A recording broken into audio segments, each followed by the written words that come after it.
Call to order the City Commission meeting of the City of St. Pete Beach. Today is Tuesday, January 9th, 2024. It is 6 p.m.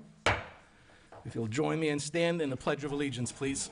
I pledge allegiance to the flag of the United States of America and to the republic for which it stands, one nation, under God, indivisible, with liberty and justice for all.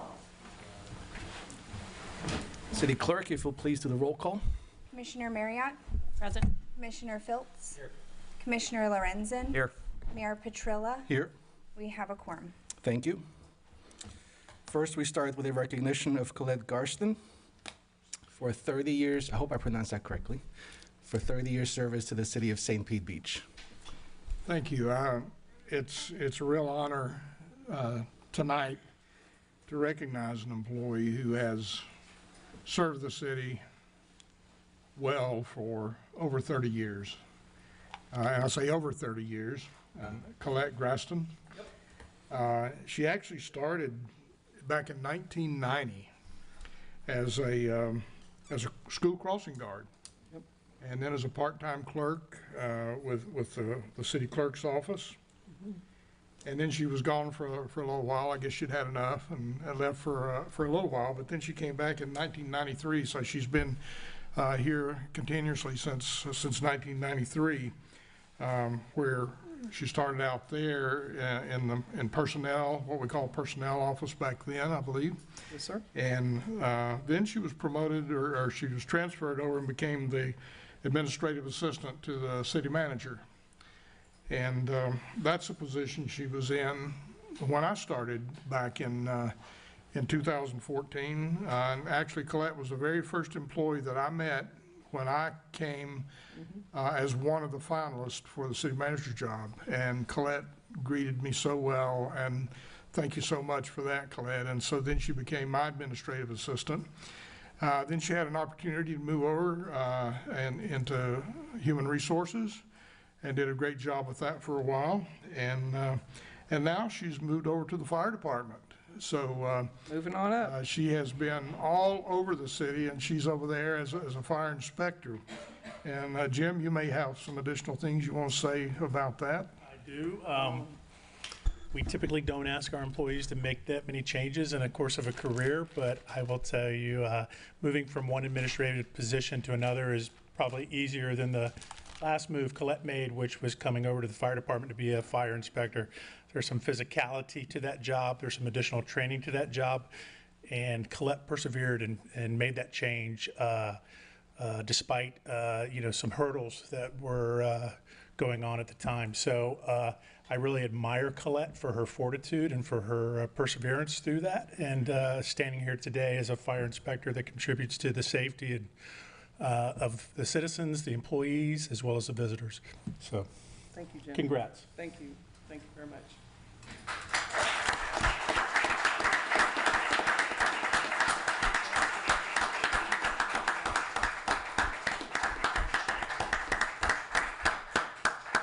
It is really my honor to present you the 30 years service award.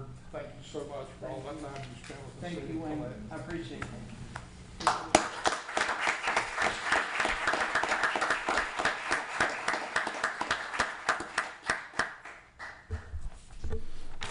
All right, thank you, Colette. Do we have any amendments to the agenda as written? Amendments to the agenda. You all read the agenda? No questions about anything? Okay. We did that. I would like to move all of the consent items with the exception of A to action items. And Mayor, if I may, Matthew McConnell, Assistant City Attorney, we wanted to kind of amend, it's obviously up to the commission today, but we wanted to amend item 3, says discussion. We wanted to just include a possible action based on what the commission would like to do with the vacancy in District 3. How did we advertise it? And then It says discussion on the agenda, but the meeting minutes were pretty clear from the prior meeting that it was going to be up to the commission on whether or not a decision was made. If the commission does not want to amend it that way, then that's obviously your choice, but based on the intent of how the meeting ended and the final comment from Andrew, which was he didn't recommend going past this date without a full commission. I guess you could call it a scrivener's error on the agenda, but Did we notify the individuals that were interested in the position I did. I sent out an email this morning letting them know. this morning? Yes, correct. So not before today? No, not before today. I let them know this morning. Thank you.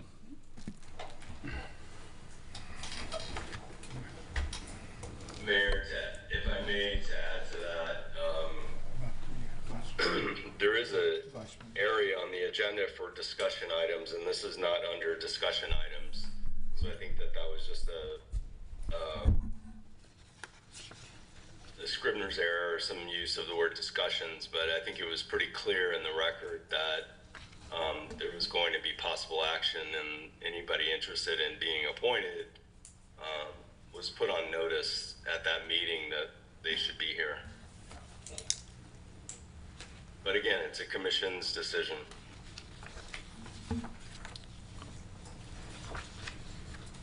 Well, we can have that discussion when we get to point 3. Okay, any other amendments to the agenda? Sorry, Mayor, if I may, I guess a sub of 3, depending on how the commission would like to operate. We do need a vice mayor as well. We can add that as a action item, whatever comes before A. Okay.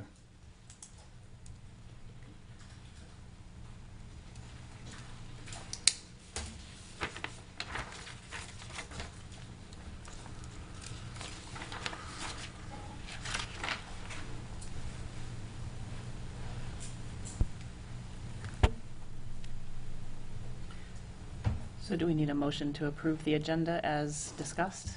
Yes, we do. I would move to approve the agenda as discussed. I'll second. City Clerk, if you'll please do a roll call. Commissioner Filtz, Yes. Commissioner Lorenzen, Yes. Commissioner Marriott, Yes. Mayor Petrilla. Yes. Motion carries. Thank you. All right, the first item we have is a discussion of District 3 vacancy.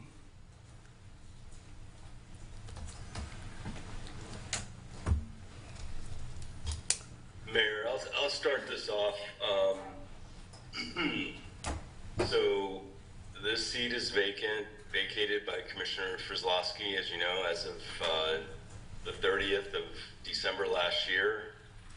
Under the charter, the remaining members of the commission are to appoint an interim, an interim commissioner to serve the remainder of the term, which is through the March 2024 election. It's my understanding that the only individual that's on the ballot or that qualified for the election in March 2024 is Ms. Betty Rosnicki, and that she has been given authorization from her employer to be appointed. Doesn't mean you have to appoint her. I want to say that from my perspective, it's the most logical choice, only because from a city attorney point of view, whoever gets appointed, we have to educate them, the commissioner, to public records laws, ethics laws, sunshine laws, other types of procedural matters. I'm sure there's other things that have to be brought into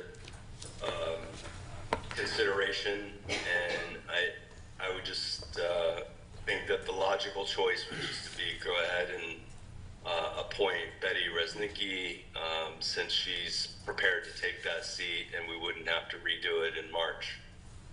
That's my recommendation. Excuse my voice, I'm a little under the weather.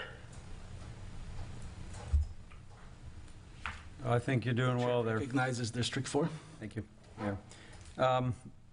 I think, again, it's a matter of consistency. I think we've covered this subject extensively on the last meeting, if not 2 meetings. She was qualified. So I think the other candidates that showed interest have been notified, and I think they were aware this was going to transpire. So I guess I'm a believer in consistency. I think we've had enough turbulence, and I think this kind of keeps things going the way, consistent with how we've appointed the other 3 commissioners. So that's kind of where I'm tending. Mayor? Recognize District 2. I have a question for clarity for the city attorneys. So whether we appoint someone here tonight, whomever that may be, Betty is going to be the commissioner for District 3 as of March 19th, regardless of what we decide tonight. Is that correct? That's correct. She is the only person that qualified for that particular election, so therefore she will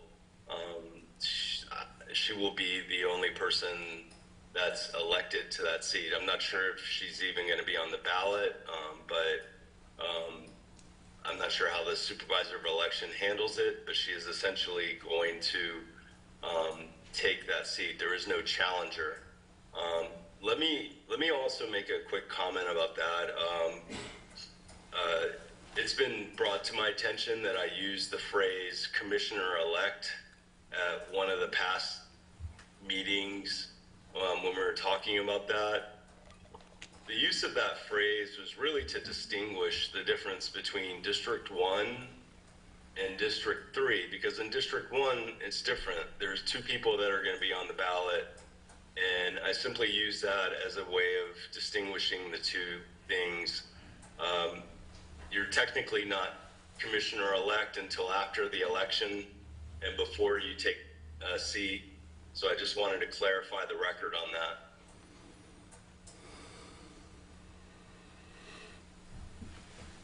Recognize District 1. Thanks for clarifying that, Andrew. And I agree with Commissioner Lorenzen that it seems to make, and we did discuss this extensively before, that for the sake of continuity and the fact that Ms. Reznicki will be the elected commissioner as of March 19th, it seems to be the only thing that makes sense.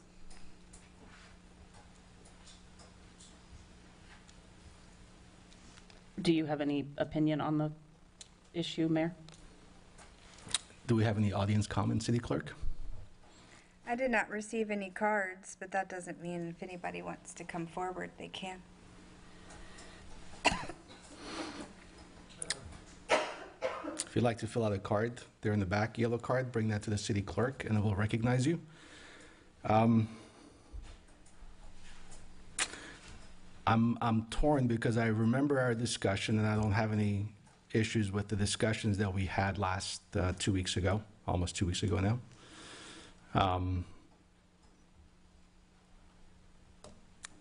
My simple reading of tonight's agenda was a discussion.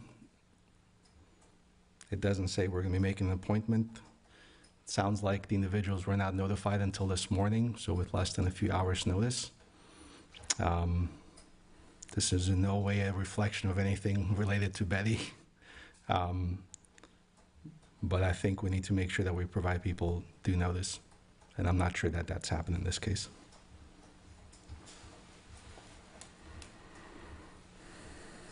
If you have an audience comments, now is the time to step forward, please. You can fill out the card afterwards.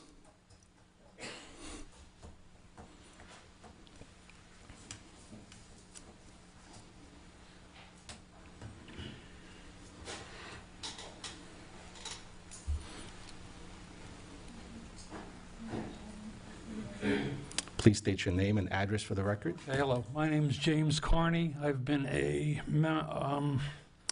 resident in the Bella Vista neighborhood since 2017. I've owned 3 separate properties in this district since 2015. And over the years, I've seen quite a few different things go on here. I've never been in a position like this. I was unaware of the process completely. I missed the cutoff date to sign up for it. But I will be paying attention in the future, and if this doesn't go the right way, I'll probably put my hat in the ring for the next election. And that's pretty much it.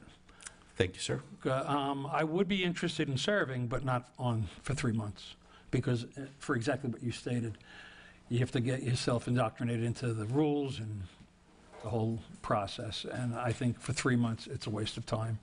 I think it would cause more confusion than it's worth. And I think you guys have been through enough. So move forward. Thank you, sir. Do we have any other comments? Yes. Jeffrey Lance Sherrill. Please state your name and address for the record. My name is Jeffrey Lance Sherrill. I live at 3921 Bella Vista Drive East, St. Pete Beach, Florida. I've been a resident since 2019, and I do agree with Commissioner Lorenzen that consistency and continuity, along with the attorney, that probably is the best action in this circumstance. I too, though, am a little bit, I'm probably concerned because this is my first time getting involved in St. Pete Beach politics. I've seen some things that I think have been very good. I've seen some things that I think are a little dubious, and I was a little perturbed 2 weeks ago when we got here and there was just no communication. That was my biggest concern about what was going to happen, because I think there were 8 of us that showed up on the morning meeting on the 27th, and again, that's something that I'm new to the area compared to a lot of people. About 4 or 5 years I've been here, and some people 30, 40, 50 I've heard. But I want to make sure that everybody knows that I'm giving the city and the city managers and commissioners my benefit of the doubt. I don't think anybody's doing anything to put things under the table. I just think that maybe it was a lack of communication, that we weren't going to have any actions that morning, because again, it wasn't about getting up or missing work. I'm retired, and I think a lot of people are. But I do think that as a newcomer, I want to make sure that I have a good taste in my mouth about what is going on, and my family too, now that we're down here. So, I'm from the Northern Virginia area originally, and there's a lot of dirty dealing that goes on up inside the Beltway, and, that's one reason we came down here, because we love this area. So, I am going to be involved also. Give my blessing to whatever you decide to do tonight, because again, the election's on the 26th. I did not meet the deadline. I didn't even think about it at that time. I just thought about it when I saw there were no applicants, right at the Christmas time when they said that was going to happen. So again, I'm going to be a fixture in the neighborhood. I'm not going to be a loudmouth or a complainer without bringing solutions to the table, because complaints without solutions are just problems. Thank you. Thank you, sir. Do we have any other comments? Please state your name and address for the record. My name's James Bailey. I've lived out here since 1992 on 355 Bella Vista Drive. And I also lived on 1800 Paso Grill Way for 2 years there. And my concern is safety issues. There are all sorts of safety issues going on right now that are the current facilities that we have won't be able to handle them. The roadways won't be able to handle traffic getting on and off the island in case of hurricanes or storms. And also our fire departments and all our other safety departments will be taxed to the brink and won't be able to handle what new business we're going to have if they increase the size of the hotels.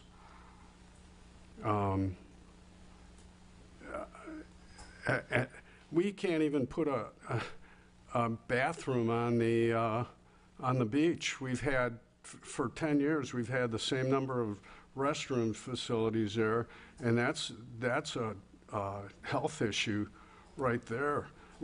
Our reporting on clean water and is laughable. as a statistician, there's nothing, a week, is it a weekly or 2 weekly reporting of it? It's horrible. I don't know. Those are some of my thoughts. I'm sorry I haven't given them much more in-depth detail, but if you look at Siesta Key, they're holding back on expanding their hotels due to safety issues too. And I think we need to follow that very closely and maybe consider listening to some of the issues that they've come up with too. Thank you. Thank you, sir. How many people are here today because they want to be considered for District 3? If you'll please raise your hand. 1, 2, 3.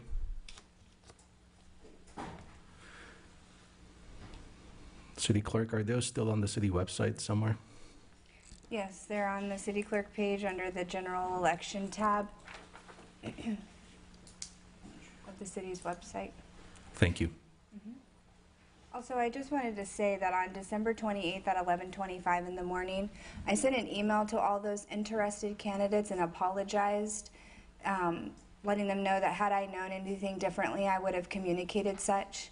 I also advised them that it would be an item on for January 9th at 6 p.m., and if and when I heard anything differently, that I would be in touch, and that's when I followed up this morning.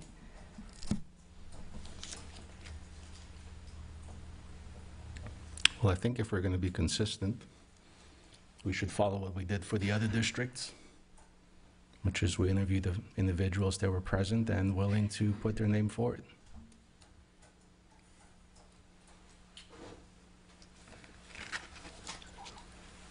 If I may, Mr. Mayor, that's why I asked that question specifically a couple commission meetings ago, or special commission meetings ago, that why did we do district? I believe it was 2 that had 2 qualified, fully qualified folks running. District 1. District 1, thank you. And it was explained to me, okay, well, there's 2, so it's a slightly different format. But I guess I hearken back to the fact that only 1 candidate was deemed fully qualified. So I think this one should be treated slightly differently, and I think we've kind of put this through the ringer quite a bit already. So if Karen loses her election, did we just waste 3 months? Say again? If Karen loses her election, did we just waste 3 months? I don't think so. I think she's a long-term resident that is up on a lot of the issues. And these individuals are not? That's cast no aspersion on them. They may be more qualified, who knows? I think, excuse me, I think that the difference is that had only one of us been going to be on the ballot for March in my district, we would, then the situation would be the same. You know, where there is only one logical choice for who to appoint for that seat. I'm not sure it serves anyone well to interview people if we are then going to just appoint Ms. Reznicki because that's what makes the most sense. I don't know how I'm going to vote. I'm not sure how any of you are going to vote, so we're presuming that we all know how we vote already? I'm no. Okay.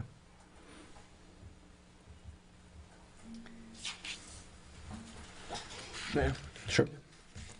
I have a question for City Clerk. So, for District 3, the list I have of individuals who put their names in, recognized Betty was the only qualified candidate for the March election. The other individuals, I understand you sent out an email and you heard back from some of those individuals. We've also heard from Jeffrey, and we've heard from James, Jim tonight in their brief explanation where they stand. So correct me if I'm wrong, there's the individuals we haven't heard from would be William, Mike, and Jackson? Yes, that's correct. Okay. And you sent them an email, no response today? Okay. And are any of them in attendance? I take that back. Mr. Sequin did reply and say he received my email, but he didn't say whether he was coming or not coming or nothing like that. He just said, received your email.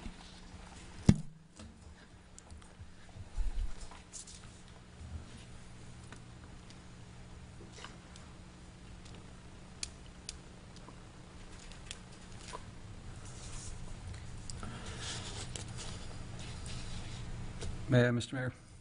Please. For the city clerk or the attorney, do you see any breach in election law or protocol or the charter if we were to, I don't know if we have to make a motion to vote or how we do this procedurally, but were we to do that and Ms. Resnicki was selected or approved, I guess it would be, would that be breaking anything in the charter procedurally?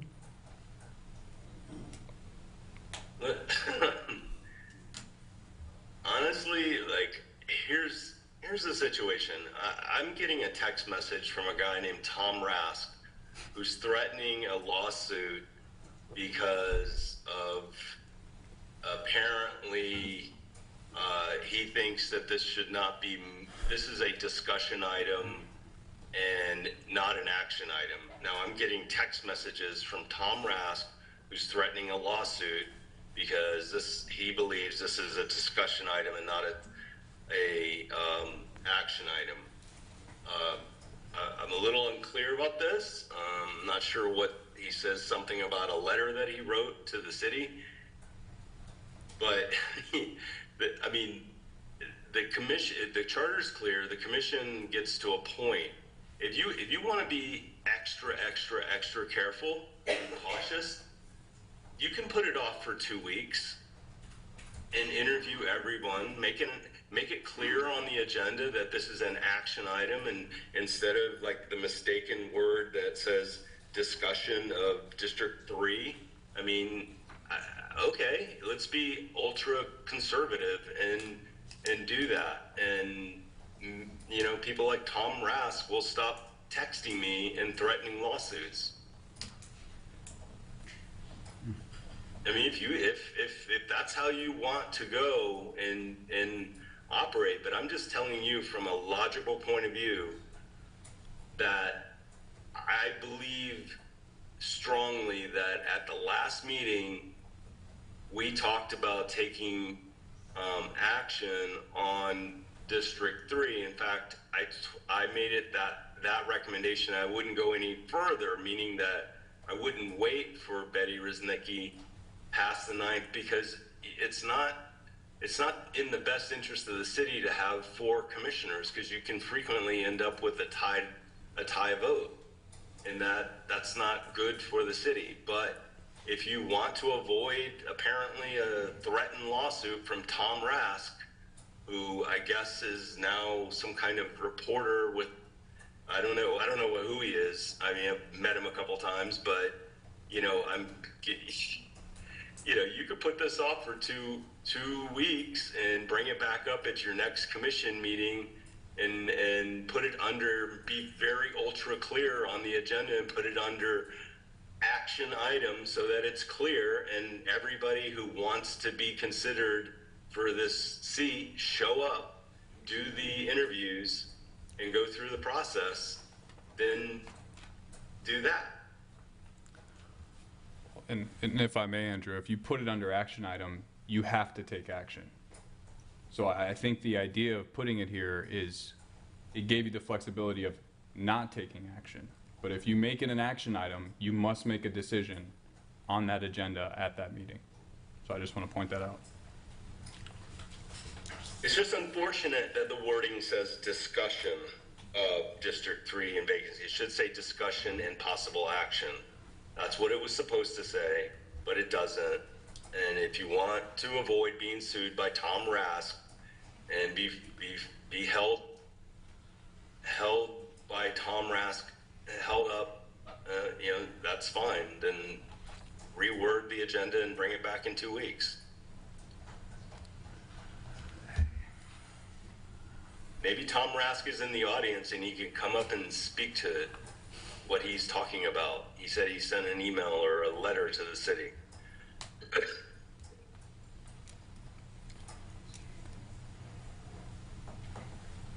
Is Tom Rask in the audience? Going once? Twice? No Tom Rask. Okay.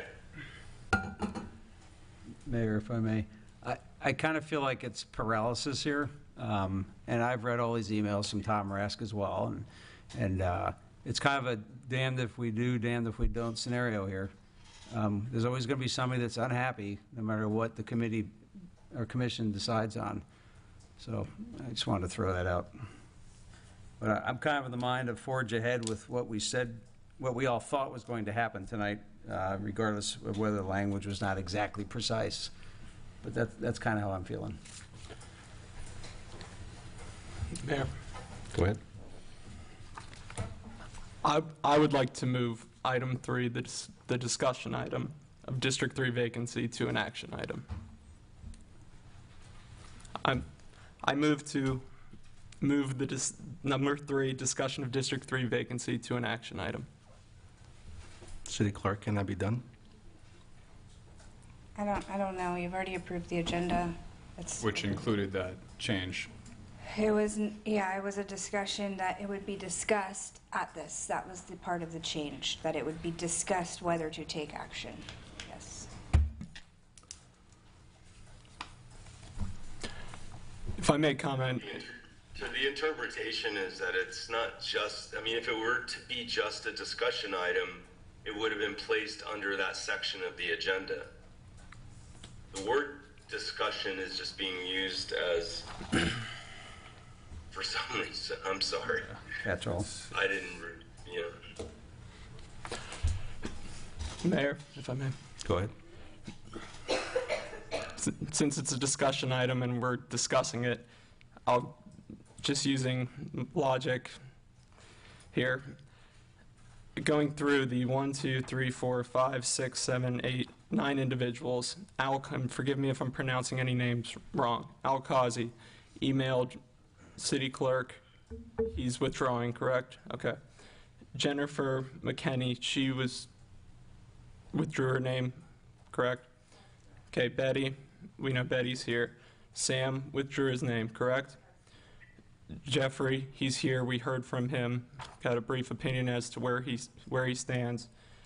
William Hammond, no word from. He was sent an email. He was here when we talked about this meeting, talking about action. If it's an action you want to take, I feel you might show up here, but I don't know. Maybe circumstance we don't know. Mike acknowledged your email. Jim, we heard from, got his opinion. So Jackson didn't hear from. Okay. I just want to be clear and understand all that. So as far as moving it to an action item, if we can decide or not, I defer to the city attorney, city clerk on that.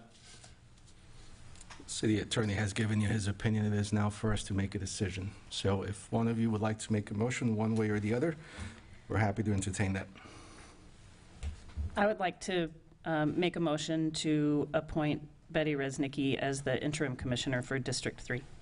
I second that motion. Any further discussion? City Clerk, if you'll please do a roll call.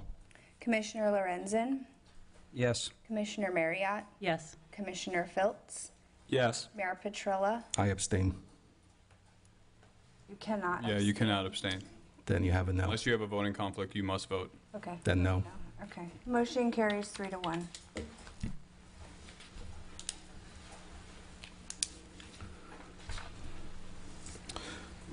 Next, we have audience comments. I don't know if we're going to do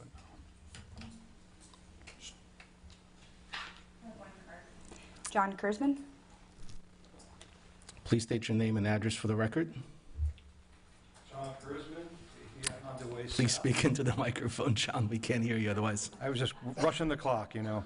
John Kurzman. It doesn't start until you show up. Welcome, everyone, and everyone soon to be. My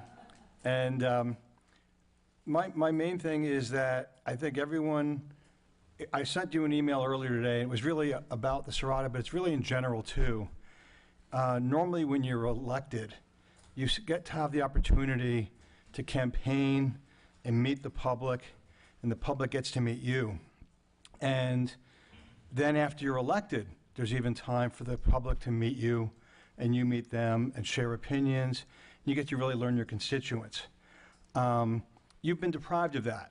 And so I'm just hoping that there's a way to give you guys time to get up to speed in those relationships and that new role before you're just, thrown into the pit with the lions to make decisions while you're trying to represent everyone. And then secondly, as the attorney mentioned, there's public records law training, there's sunshine law training, there's all sorts of training to get. Just Robert's rules, what it means to do all the things that happen when you're up on the podium. So all that takes time too. Third, when you look at, a lot of government institutions like this one and pretty much all the government institutions, you don't normally replace everyone at the same time. They're staggered. This is 2 years, this is 2 years, but it's different years.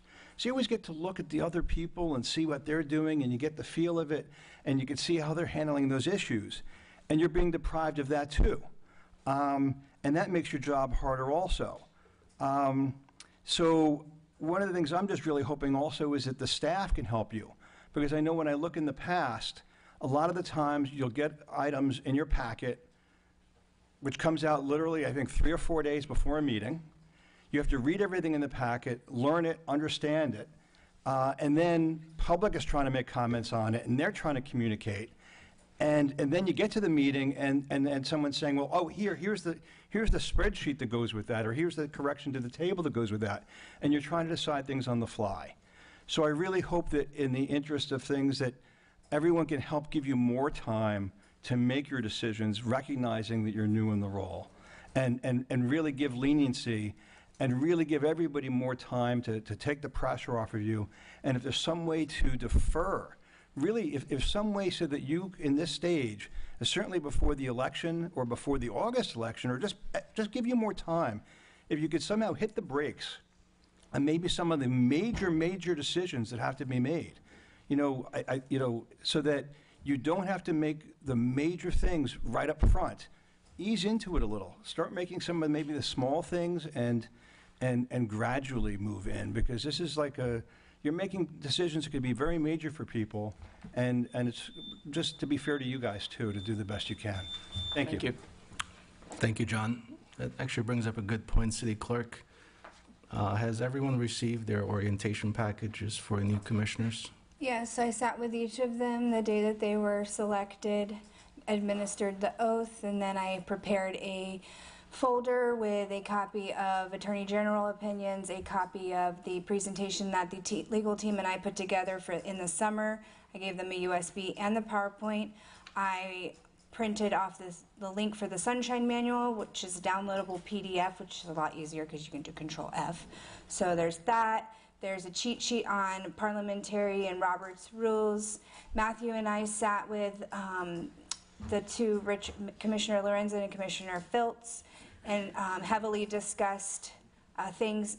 Commissioner Marriott and I had already met through qualification, so she had some training, and she had attended the June training as she was seated on the Beach Stewardship Committee. And then I put together their orientation binder after I made some updates to staffing and gave that to them as well. Okay, so everyone's had almost 2 weeks, so you all have read the package? Yep.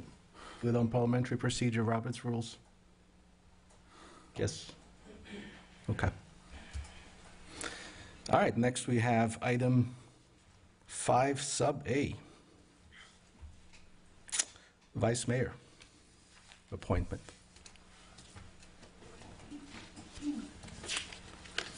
Happy to entertain discussion. Were we moving that to an action item or to the I believe consent all item? of the consent was moved to action or discussion. Except for the minutes. Action. I just Except need you to for, I approve the think minutes. consent A was not Yeah. moved from consent.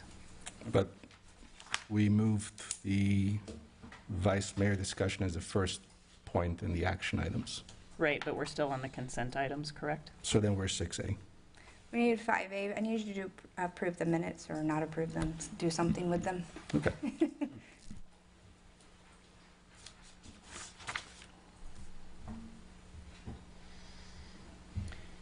Somebody needs to make a Does motion. anyone have any comments on the minutes? No. No There's the discussion? consent agenda, there's no discussion, it's Right. just a vote.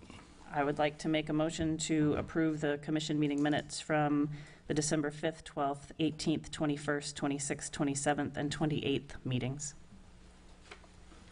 Seconded. City Clerk, if you'll please do a roll call. Commissioner Marriott, Yes. Commissioner Filtz, Yes. Commissioner Lorenzen, Yes. Mayor Petrilla, Yes. motion carries. All right, we are back to action item 6 sub A, Vice Mayor appointment.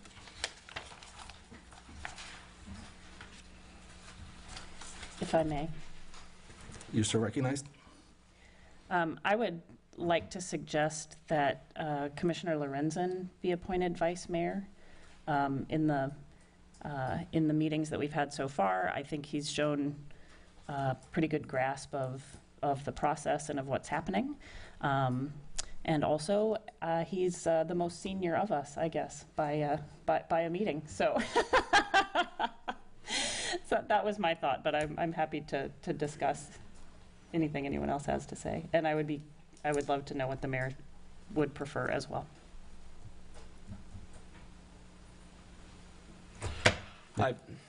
Thank you. I agree with Commissioner Marriott on that. No secret here, we all are fairly new, besides the mayor. However, Commissioner Lorenzen has been here the longest, so I agree. Sir, are you available on the last Wednesday every month at 9 a.m. Yes. to participate in the Big C appointment? Yes, I am. Okay.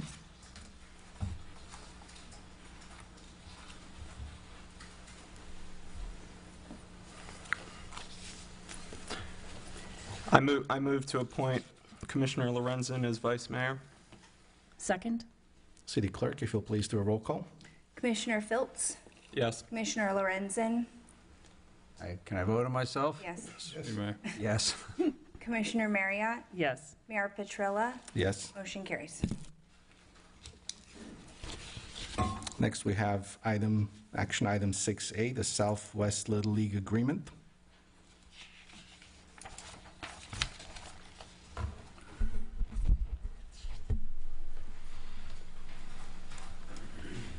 Good evening. Good evening. Jennifer McMahon, Chief Operating Officer. This is on the agenda back in the fall of '22.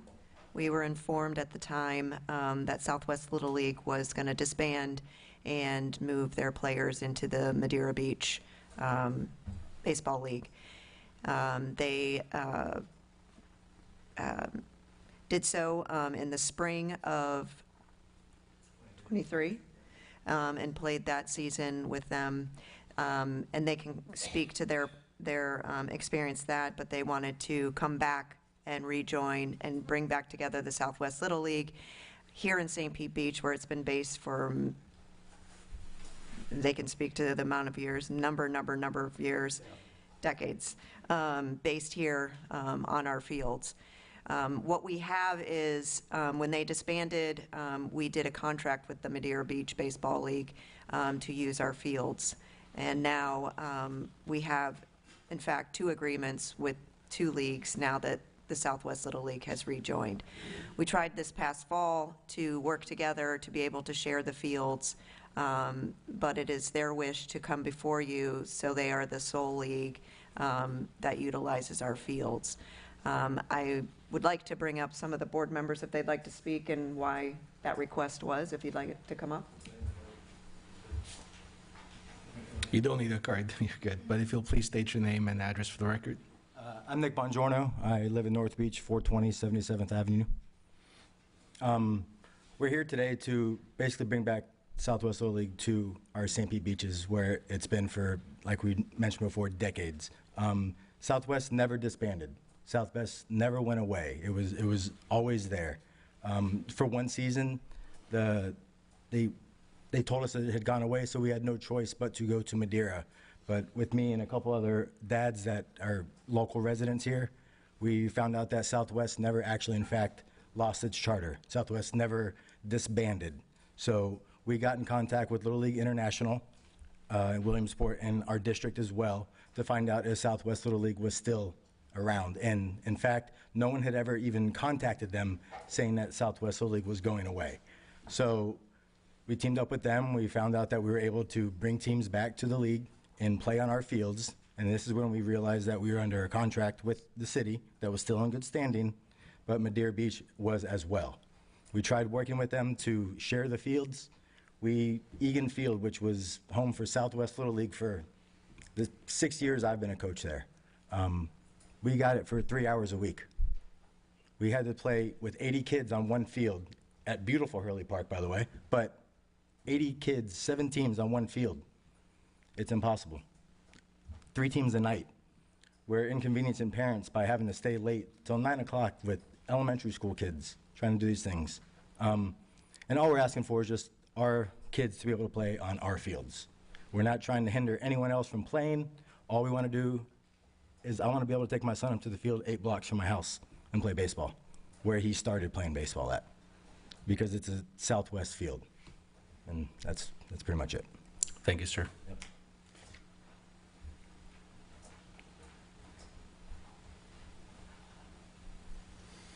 So in order, so the request is to approve that the city manager can send a letter giving notice. The way the agreement was to term the agreement with Madeira, it's a 15-day notice from the city. And so I don't know if, Matthew, if you want to add to that, but.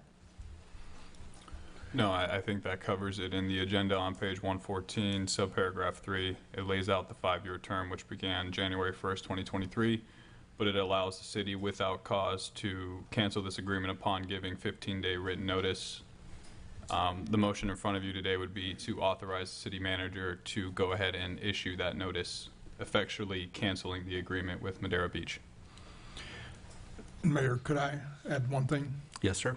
I think it was probably anticipated back when this agreement with Madeira was written that the Southwest Little League would be back at some point in time, and that's why the 15-day notice was placed in there, so they could move very quickly to get the St. Pete Beach kids back on the fields. Thank you. May I speak real quick? I'm sorry. If you'll please state your name and address for the record. Brendan Owens, 439 86th Avenue. I also would like, because our agreement does expire, and one of the things that we were looking for was an extension of the agreement after this August for another 5-year term for Southwest Little League. Thank you, sir. If I may, Mayor, I was going to mention that, but that will come in front of you as a new agreement. If this moves through, then we'll make sure we don't miss that term date. Thank you. Mr. Mayor, if I could. First of all, my compliments to whoever maintains Hurley Field. That's beautiful condition. And my kids all played ball there when they were little. I hope there's something we can work out with Madeira Beach in the future for the spring season, perhaps to share Egan Field, but we're not going to vote on that tonight. But I hope that you guys can work that out if possible, so we don't put them in a lurch. Maybe they're not in a lurch. I don't know. Okay, good. But yeah, I don't see any problem with this one. Mayor, Yes, sir. I have a question, Jennifer. Have we as a city, and first off, thank you guys, Southwest Little League, for being here tonight and for commenting. Have we as a city, have we had communications with Madeira Beach on our intentions? Yes. Okay. We had emailed the agent that I believe signed the agreement, and we got no response, and I don't see anybody here tonight. Okay. Were they aware we were meeting tonight? Yep, and they knew of the request. Okay, thank you. Thank you, Jennifer. City Clerk, do we have any audience comments? I have no cards. Thank you. I make a motion to authorize the city manager to terminate the agreement with Madeira Beach Baseball and the Softball Boosters Incorporated. Oh, I second. City Clerk, if you'll please do a roll call. Commissioner Lorenzen? Yes. Commissioner Marriott? Yes. Commissioner Philps? Yes. Mayor Petrilla? Yes. Motion carries. Next, we have action item 6A, IAFF 4966, rank and file wage reopener agreement. Jennifer, welcome back. I'll just introduce this, and I'll have the fire team come up and explain the process, but if you want to pull up the PowerPoint. Just to kind of give you a background of the timeline, back in May, the commission approved to ratify a tentative agreement with the fire department in their contract. So in June, there was the first wage reopener negotiation meeting that took place. And then on August 8th, there was a closed-door meeting with the commission with the fire negotiating team, and that was with the commission. On September 8th was the second wage reopener negotiation meeting, and then a final where a tentative agreement was reached September 14th, 2023. With Wayne coming in, there was a little delay for him to sign the agreement, so we'll get into the specifics on what agreement was reached, but whatever is agreed upon, if you guys approve, will be retro to October 1st when it would go into effect. Adam and Jim, if you want to. Good evening. Adam Poyer, Deputy Chief of St. Pete Beach Fire. First of all, I just want to thank the city staff and the union leadership. I'm not sure if any of the union leadership is here, but I've been involved with a lot of these, and this was a very respectful process, certainly give and take on both sides, and I think what you see before you is a great deal for all sides. So I'll kind of just hit the highlights. Jennifer did a great job. Basically, the agreement that was reached in May of 2023 had a wage reopener for the second and third year of the contract. So in October of the second and third year of the contract, we were to come together and renegotiate the wages to try to keep our firefighters comparable with surrounding agencies. So we have a couple of comparables that the city chose, and I could give you a couple of those. It would be including some of our local municipalities such as St. Pete, South Pasadena, Seminole, Lellman, Gulfport, Treasure Island, and Madeira Beach. So that was kind of the gauge that we used to basically ensure we could retain our current firefighters and then attract high-quality individuals if we did have openings. So what you see before you on the screen now is the proposed step plan. Just to kind of give you an overview of what this represents is it's an 8% gross wage increase on top of what the current contract is. We did a couple other things to make it more comparable with some surrounding agencies. What you see is steps 2 through 5 have a 3.5% increase in between them, and steps 6 through 14 have a 3%. And I'll give you an idea why we did that. We were noticing that some of our employees could get to the 3, 4, 5-year mark and then leave our agency and actually make more money to start in a new agency. So, we were losing some tenured employees and we were starting over fresh with new employees. And then we'd get them trained up into that 5-year mark, and then we'd lose them again. So we kind of front-loaded the contract to get them up to a higher pay range a little bit quicker. The other thing we did, and I think it may be on a slide here. Thank you. Let me go back to this step just one more time. One other thing I want to mention while we're on the step plan, our step plan originally was a 15-year step plan, so it took 15 years for our firefighters to get to the top end. Took our lieutenants 8 years to get to the top end. I would say that's on the relatively high scale when we look at our comparables, so we try to do a few things to shorten that as well. We actually cut the last year off of EMT, and we cut the first year off of paramedic. And the reason we did it like that was our paramedic starting pay was relatively low in comparison to other municipalities, and plus that is the harder position for us to fill. There's a significant shortage of firefighter paramedics right now, so we cut that first step off to raise that entry level, and I believe it's going to be successful once we post. A couple other housekeeping items we did, and the reasoning behind them is when our employees act at a higher range, so when our firefighters act in a lieutenant rank and when our lieutenants act in a district chief rank, we provide them with a little bit extra increase. Obviously their salary doesn't go up, but their per hour rate goes up when they're filling those roles. So our acting lieutenants were previously at $1. We raised that to $2 per hour when they're assigned as an acting lieutenant. And then district chiefs, we went from $1 $1 to $3 an hour when they're in that acting role. And I'll tell you, again, we looked at other municipalities and we try to keep in line with what other agencies were offering, and I feel comfortable that we're in line with them. In addition, there's a lot of responsibility in those two roles, and sometimes we have trouble getting employees to step up to do that. I will tell you, just with this being proposed, we're already seeing more employees step to the plate and fill those critical roles in our organization. So I believe this one's going to be successful as well. And again, that just kind of shows you how it is in your packet in the actual proposal. I believe that is it. With that, I'll be happy to entertain any questions that you have for us. Thank you, sir. Adam, I'm sorry, Mayor, could I? Certainly. I believe I'm correct that this information was presented to the commission in an executive session, a shade meeting back in March, sometime earlier this year. I know the mayor's aware of that, but for the other commissioners, this was presented, and this is in line what was discussed at that meeting, if I'm not mistaken. Yes, sir. Great point. August 8th, we had a closed-door meeting with the current commission at that time. We discussed parameters, we discussed our strategy, and yes, I feel that the proposal in front of you met the terms of that discussion. And I would just like to point out that closed meeting is pursuant to statute. It's exempt from public records for all you citizens that are wondering. I'd also like to add that all the union members that voted in positive for this agreement. So there were 0 nay votes. Thank you, sir.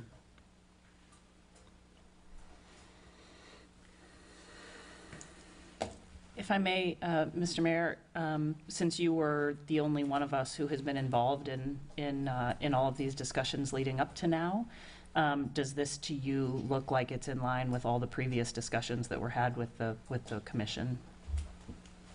So we had extensive discussions on the negotiations for the compensation for our firefighters. One of the discussions, actually, probably one of the keys in this discussion was looking at, what our city pays vis-a-vis other municipalities in the area. And, while you can try to be the most and the best, that certainly doesn't always work, but we want to make sure that we were at the very top of the range, or close to the top of the range. It's certainly, we want to make sure that we were extremely competitive. We recognize the amazing service that our men and women do in the fire department. I'm not sure that, I don't know how y'all do it, right? Speaking from personal experience, you guys haven't shown up at my house. Extremely grateful. So, I don't think there's ever a dollar amount, and don't quote me on this, right? Even though They're listening. whatever their court reporting here, right? But it's tough because you want to say there's really no dollar amount high enough that we could pay you and make it worth the effort, the sacrifice, and the danger you face. But certainly this is in line with the discussions that we had at the time. And I think, our firefighters certainly have earned it and deserve it. So. We appreciate that. Yeah, thank you, sir. I can't say enough about the men and women that we're lucky enough to lead, so I appreciate those comments.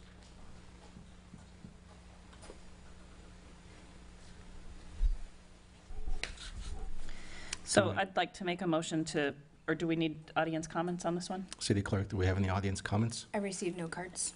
Thank you. So I'd like to make a motion to execute the International Association of Firefighters Local 4966 Article 24 pay plan with an effective date as of October 1st, 2023. I second. City Clerk, if you'll please do a roll call. Commissioner Marriott? Yes. Commissioner Filtz? Yes. Commissioner Lorenzen? Yes. Mayor Petrilla? Yes. Motion carries. I would like to say on this item, not we voted on it, we've moved on, but to the person or the persons who've put up the bandit signs related to this issue, I hear you, and I just want to remind you my cell phone number and email are on the city website, and I would encourage you to please give me a call so that we can have these discussions. If no one contacts us, if no one shows up and speaks at these commission meetings, if no one sends me a text or sits down with me for a cup of coffee so that we can actually make forward progress, it's really difficult because I can't talk to a bandit sign. So just want to remind you my door is always open. I don't think I've ever turned down a single meeting from anyone or turned down a phone call. And so I certainly hope you take that to heart, and I hope to hear from you.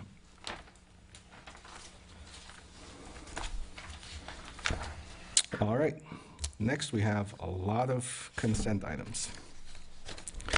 The reason I did give the city manager a heads up that I would be pulling all of them out, the reason I pulled them out is because many of them are contract extensions, and to be quite frank, I'm not sure what the original contract says. So I'm kind of surprised that everybody else was willing to just move forward with this when we're agreeing to extend contracts. I mean, there's a contract for Kinley Horn, there's a one for, George F. Young and a few other ones, and I'm not sure what those services entail. And so I think it makes a lot of sense that we know what we're voting on, what we're agreeing to extend, what the circumstances are in some of these contract changes. While we have all of the trust in Mike and his team and Wayne and everybody else at City Hall, I think at the very least we should know what we're dealing with. So with that, the first item is the Ellis Automated Sole Source. Is that a software? That's a software, right? Thank you, Mayor, and it's a very good point, and apologize for not having that additional information in the packets for you.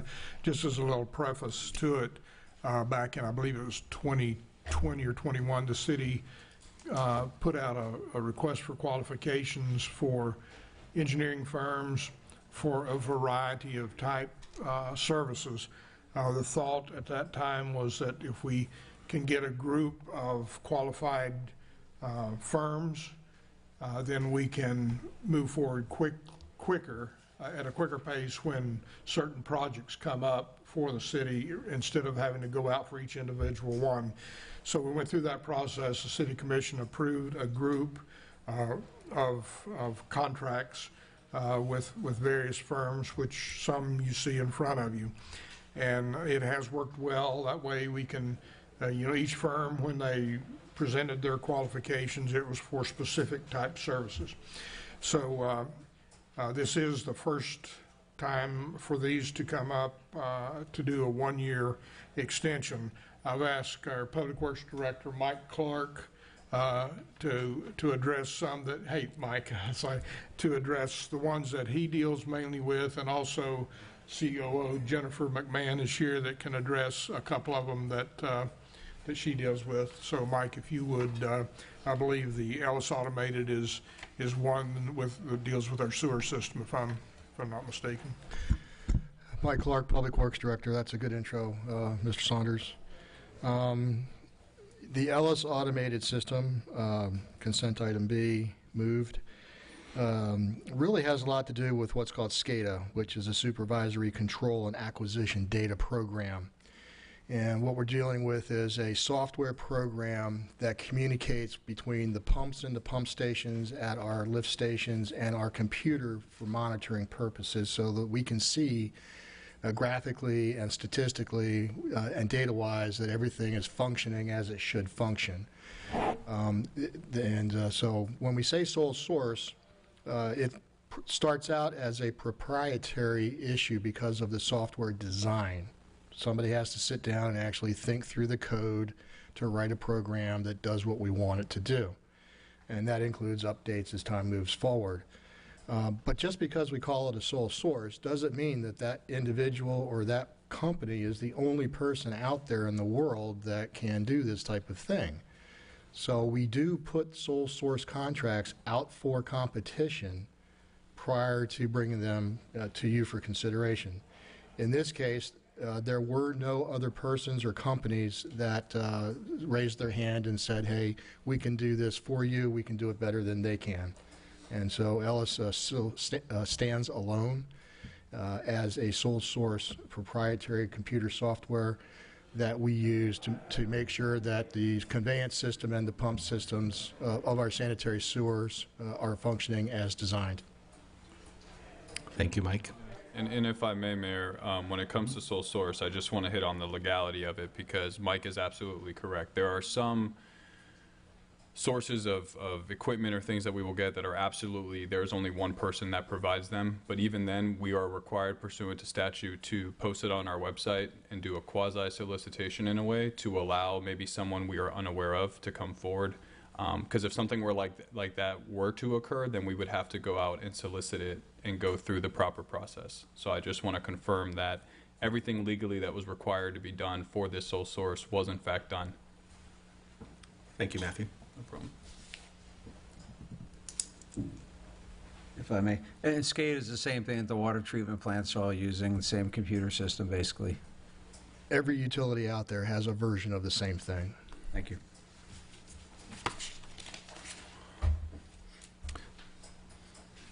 I'm looking at this. So are we getting charged an hourly rate or an annual rate, or? I believe it's an annual rate. I was not working at my desk as usual today, so I did not have time to grab all of my packages and everything, but I believe it's an annual service. 6,000 or 7,000 range.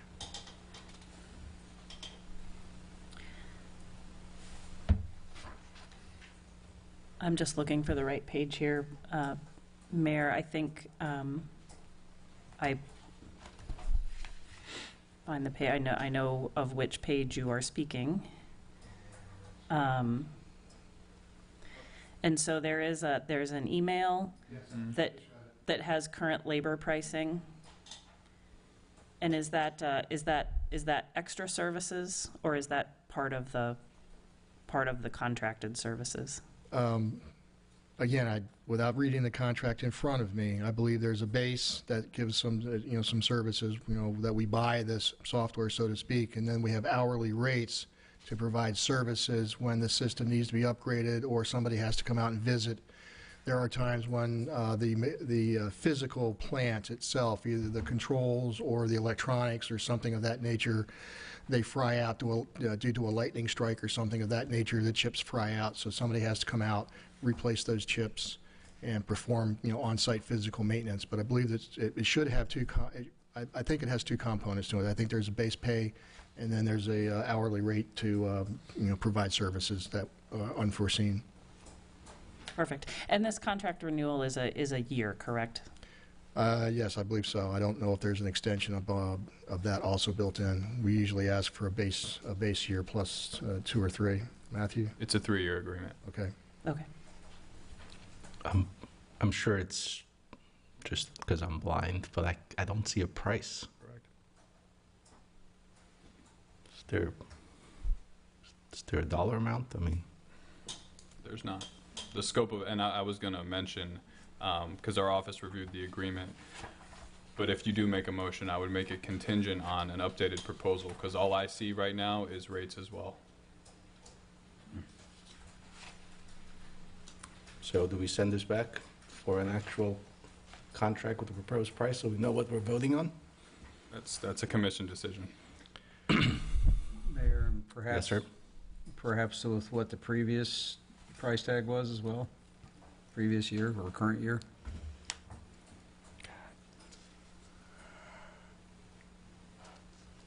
Sorry, Mike. No. Your observations. It's Exhibit B, and Exhibit B is blank, where it's supposed to have the proposal. No, that's very precise. You're absolutely correct. I'm pretty sure that the company will continue to provide services to us for the next couple of weeks until we can bring it back to you on the next agenda with more complete data for you. But under no circumstances whatsoever can we let this service go.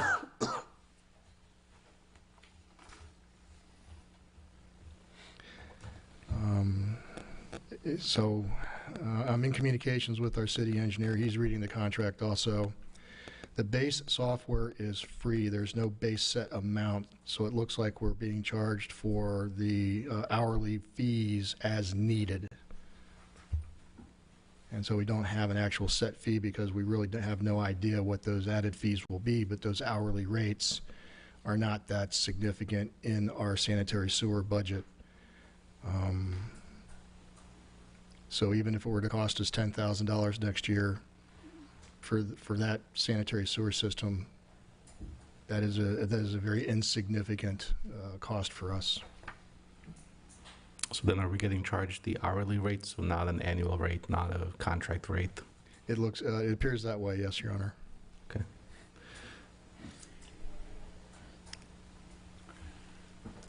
If the commission is willing to move forward, I would request that you allow the city attorney to amend subparagraph 10 compensation to clarify what Mr. Clark just said prior to signature. And the amount should reflect what is in the attachment. Yes. Correct. So the language will say something of the sort where the base fee for is 0. It's almost an as needed, right? You utilize them per hour as needed, but I do want to make that clear because the Exhibit B is kind of unclear. So if we do move forward, I would just like that motion so that I could amend and work with John Taylor on subparagraph 10.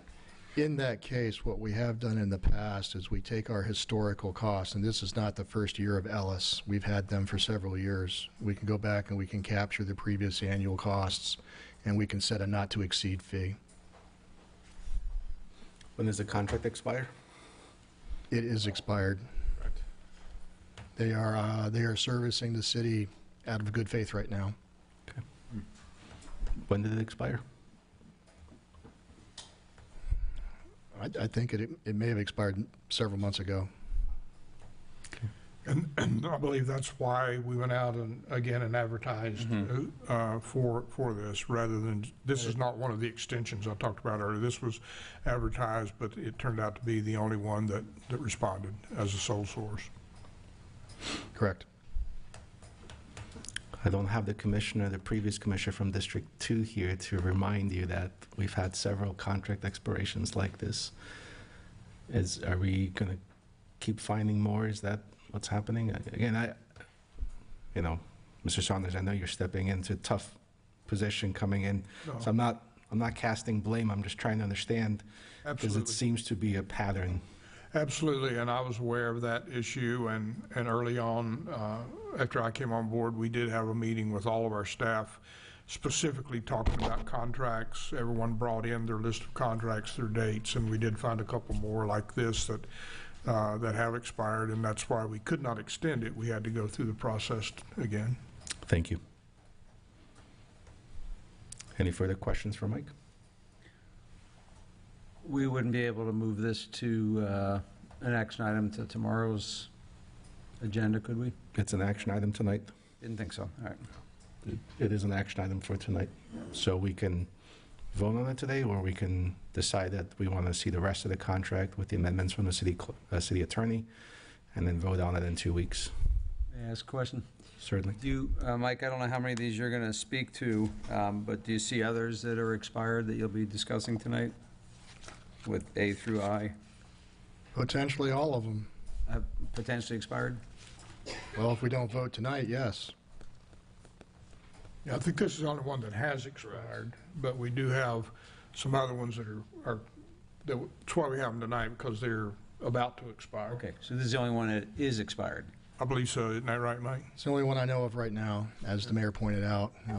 We are managing several hundred contracts, and we're doing that with just a couple of people. And so we're struggling hard to try to keep up and do exactly what the commission has asked us to do, which is the right thing to do. But the task is daunting at best, in addition to keeping up with all the other alligators that are out there. Thank you, Mike. City Clerk, do we have any audience comments? I do not have any cards. Okay. Mayor, I would ask that we move forward tonight with the language added that the city attorney has added, and if there's any conflict with the engineer, then we would bring that, I mean, with the contractor, we would bring that back. But as long as we can get that information or that amendment into the contract as Matthew described, I would recommend we move forward with that. I think that clarified the cost.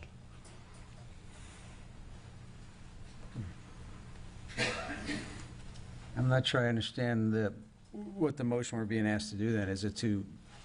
The motion would be to approve the selection of Ellis with an amendment to the contract as the city attorney mentioned. All right. It's a condition on the motion. Okay. Essentially, you're allowing us after the meeting to rework subparagraph 10 to clarify what Mr. Clark just said prior to signing. And the way our office operates is if they kick back or something changes, it will end up in front of you anyways, because my authority at this point is limited based on the motion.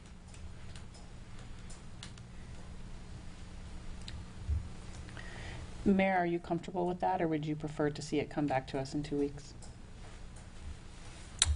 I have full confidence in the city attorney staff to draft language appropriate to protect the city.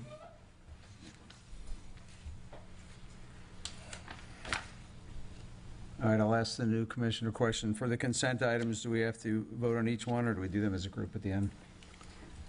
Procedurally? We vote for each item has been moved to an action item. Therefore, each item will be addressed individually. Yep. Each item will require a motion and a vote. And I'm sorry, if I may, Mayor. Yes.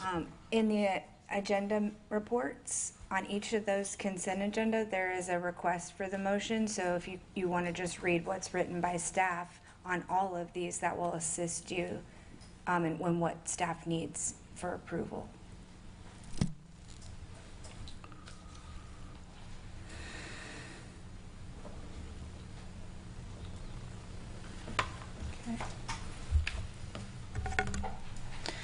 So I will move to approve the SCADA System Ongoing Support Services Agreement with Ellis Automated Corporation as amended by the city attorney.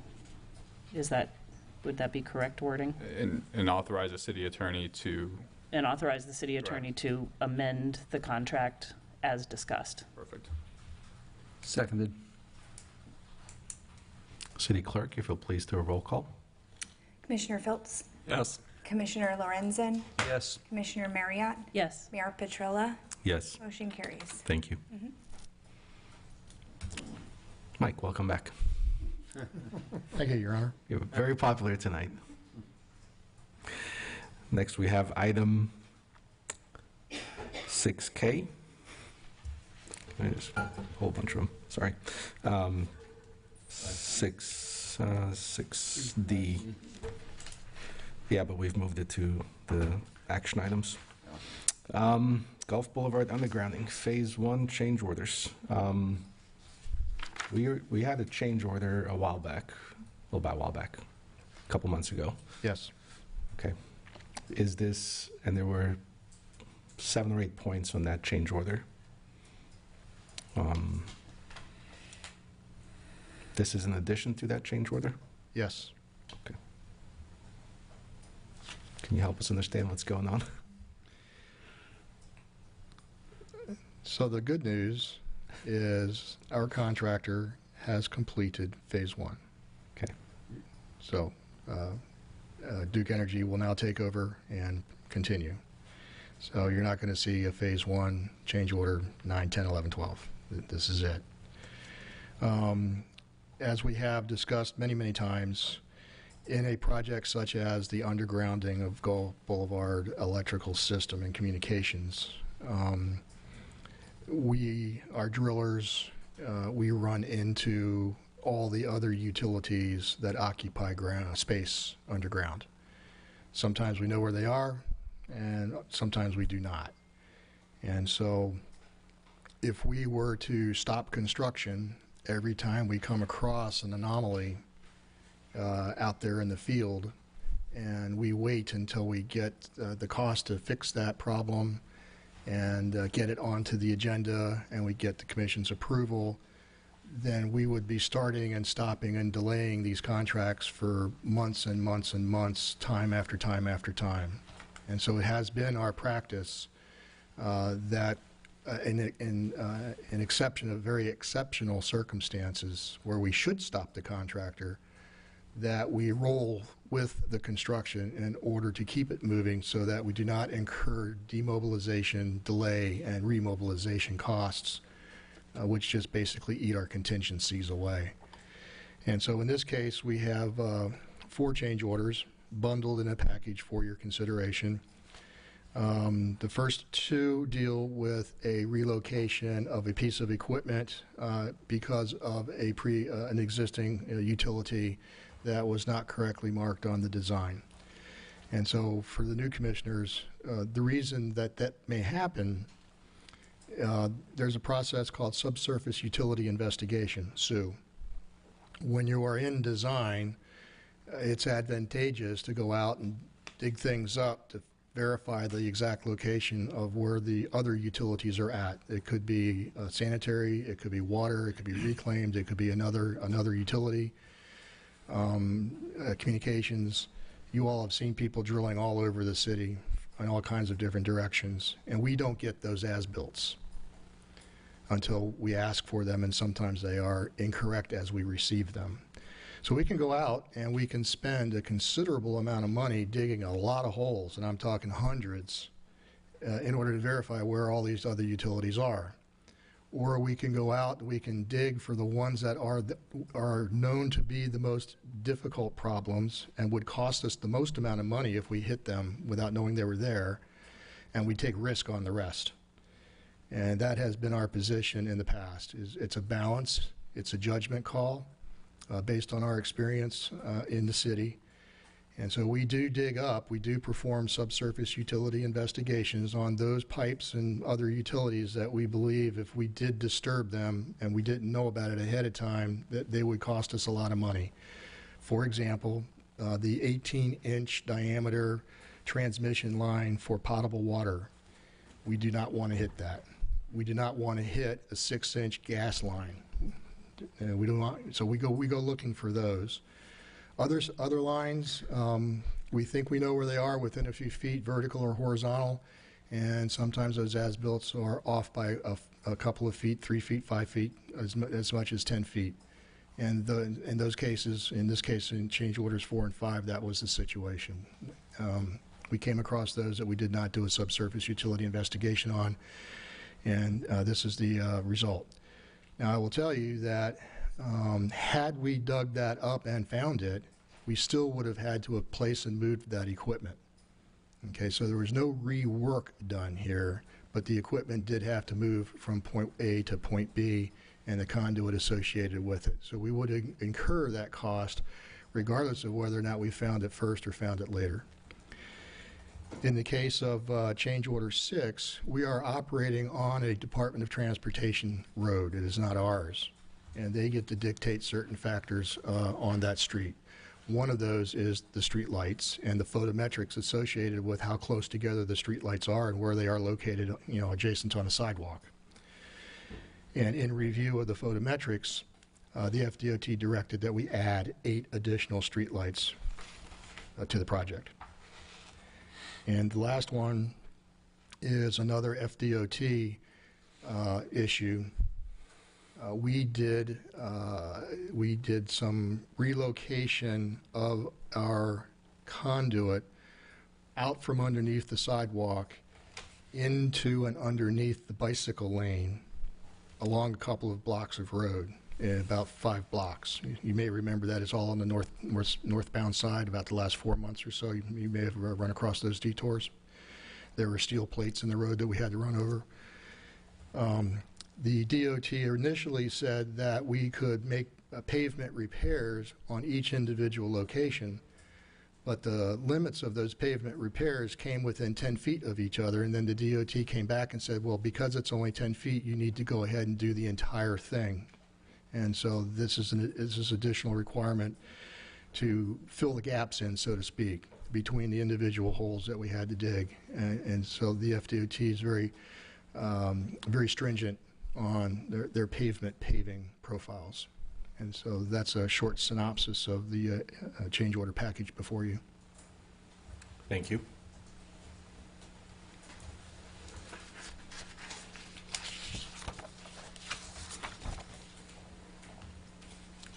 How much was the total amount of the previous change order? The commission previously approved $200,000 in contingency, and this takes up most of it, not all of it. I think we'll have about $20,000 remaining after this change order package. But as I said before, our contractor is complete. Okay. So all the work has been All our contractors' work is done. Duke Energy picks up the ball from here. I'm talking about these 4 change orders. Actually, the streetlights themselves are not, I don't believe are in yet. Oh, no, I take that back. This week, we did complete running the conduit to the pedestals to service the streetlights. And so the report that I got yesterday, or Friday, was that we are now complete. Okay. Any further questions for Mike? No. Do we have any audience comments? I received no cards, Mayor. Thank you, City Clerk. Good question, actually, Mayor. Certainly. Mike, you said next, our part's completed. Now it's Duke's turn for phase 1. Do we know when? They were initially scheduled to begin this month, and we have no indication that they have fallen off of their schedule. But they are not beholden to us. They're beholden to themselves, even though we have paid them. So, but I do fully expect that Duke is a fine partner of ours in many, many, many projects that we have, and I expect that they'll fulfill their obligations within reason. Thank you.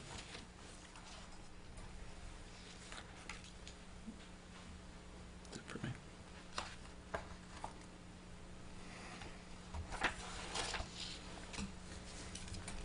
I make a motion to approve Gulf Boulevard undergrounding Phase 1 change order 4, 5, 6, and 7. Second. City Clerk, if you'll please do a roll call. Commissioner Lorenzen. Yes. Commissioner Marriott. Yes. Commissioner Phillips. Yes. Mayor Petrella. Yes. Motion carries. Thank you. All right, next we have Planning Services Agreement.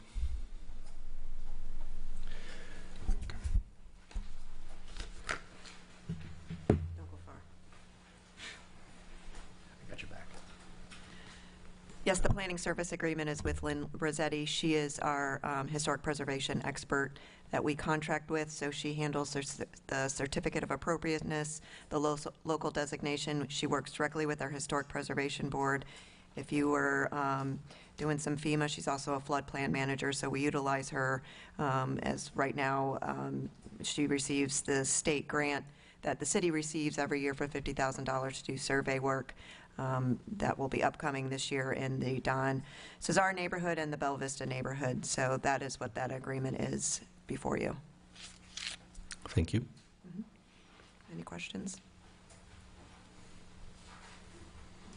Y'all have any questions? And this is how long has this contract been in effect? She was a city staff with us up until December of '22, so last year we contracted with her, and this is the second year we would be doing that. Okay. And this is a 1-year contract extension? 1-year contract. Okay. Is she also assisting us in the, well, it's on our list to discuss later, right? Floodplain ordinance? She wasn't involved. She is a floodplain manager, but we have not had a discussion with some of the changes in the building department. Okay. So, And what was our total expenditure last year? I don't have that. This contract before you is not to exceed $25,000. I understand. I'm just trying to understand how much we spent, actually. When she was at the $25,000, we had asked her to stop working until we could renew her contract. So she actually hasn't been doing some work for us for about 6 to 8 weeks. Okay. Any further questions for Jennifer? Yeah, I do, Jennifer. If last year sounds like last year was for a similar not to exceed $25,000, and that we had used up, or the city had used up that amount of her time by sometime in October or early November. Right. And so do we anticipate, I guess it's hard to know if that's going to happen again, or do we anticipate that $25,000 for a year is just kind of our best guess pending staffing changes in the building department? Right. I think once we assess some changes in the building department, if we need some help with the floodplain, it might change the contract a little bit. But that's something that we can discuss once we get to that. It's really too early to tell on that, but if we see that coming, we'll come back to the commission. Okay. Thank you.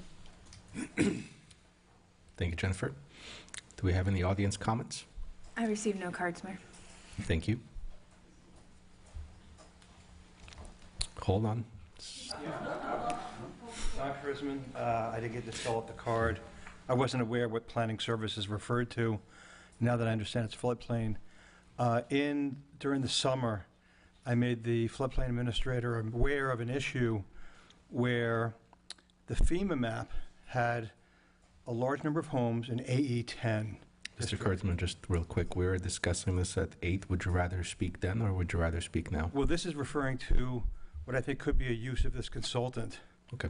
And so from that standpoint, I'm saying that what it turns out is there's a state map that has us all, a large number of homes in the Velocity 13 zone.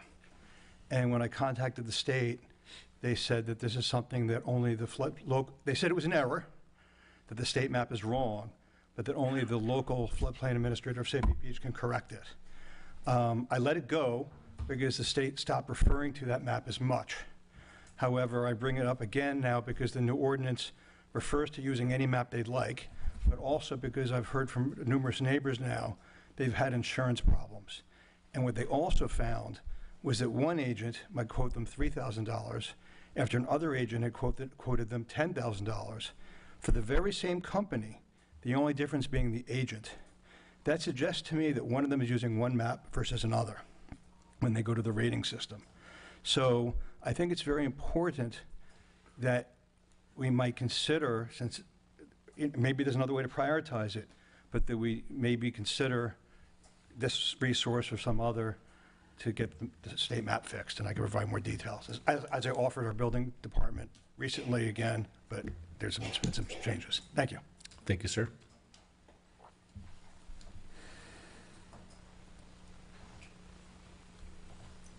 Mr. Mayor, if I may. Certainly. City Manager, do you have any amplifying thoughts on this one? No, she's, I didn't have an opportunity to work with her, but, from what I've seen of her work and from what our staff has given me, she's certainly been a valuable asset. Thank you. So I'll make a motion to authorize, to approve a professional planning service agreement with Lynn Rossetti on an as-needed basis. I second. City Clerk, if you'll please do a roll call. Commissioner Marriott? Yes. Commissioner Filtz? Yes. Commissioner Lorenzen? Yes. Mayor Petrella? Yes. Motion carries. Thank you. Next, we have Half Associates Professional Service Contract Renewal.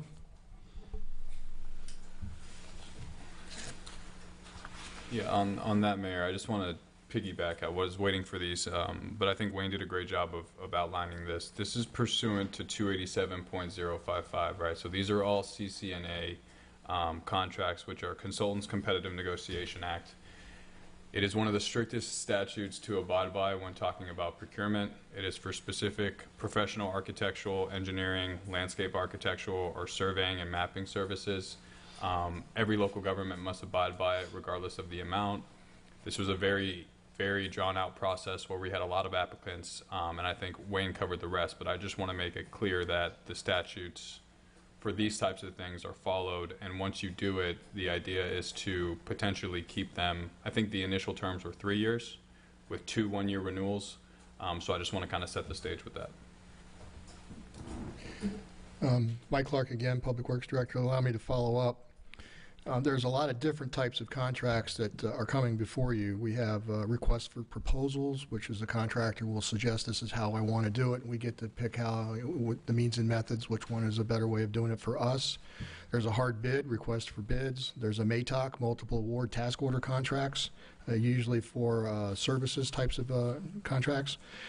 There's a job order contract that we have, which is building, construction, and renovations, which is very handy to use. And then we have our engineering professional services contracts. And so the engineering professional services contracts cover a variety of professional services. So we are required by the state and various other agencies to have plans and documents in place. So stormwater master plan, sanitary sewer master plan. Those plans have update schedules and things of that nature.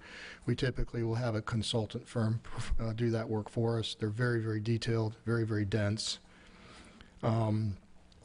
There are other areas, so our road reconstruction program, Bogaciag Avenue, Gulf Winds Drive, Gulf Way, Gulf Boulevard, undergrounding utilities, including sanitary, stormwater, reclaimed water, electrical. As was mentioned, we do a lot of survey to make sure that we know who owns what and where it is. We have a lot of building renovations, including all the utility systems, the City Hall HVAC, the Recreation Center HVAC, the Warren Webster water damage restoration, Public Works roof, the Public Works operations yard, those types of things. There's a whole bunch of things that fall into what we call resiliency these days, or sea level rise defense, seawalls and outfalls and other perimeter structures along those lines. We have bridges that have to be inspected and rehabilitated, including the surface, the structural side, the surface, the structure, and the subsurface. We have projects in parks where we want to change ball fields or things of that nature, build fences and such. We have a lot of retention ponds. Those retention ponds have to be surveyed and they have to be managed, and then so there's those. And then there's HTRW, hazardous toxic waste removal, hazardous toxic radioactive waste survey and removal. So we're talking mostly asbestos left over from the 70s and lead-based paint. So anytime we get into a building of a certain age, we have to go in and check it out. So when we put out a request for a proposal for these professional services, the firms that give us their resume, so to speak, can apply for any or all of those subcategories of engineering professional services. Not every firm, actually no firm, applies for all of them. They all have their specialties. And so, as Matthew mentioned, we'll send a request for proposals out. Last time I believe we got somewhere over 20. The first time we did this was when I first got here back in 2016. And I was handed a box of about 30, and we went through that process. So this will be the second. This is the second round of CCNAs since I've been here. We have 5 on staff or on task right now. You can Half Associates, Hyatt Survey, George F. Young, Kimley Horn, and Stantec. They all don't do everything. They all have their specialties, and depending on our experience with their engineering teams or their sub-teams and their leadership, when we have a project that is passed into the capital improvement program by the budget vote, that we then take a look at the talent within those different firms and decide, make a recommendation to the city manager as to which firm would be best suited to help us design and oversee the construction for that particular project. And so Half Associates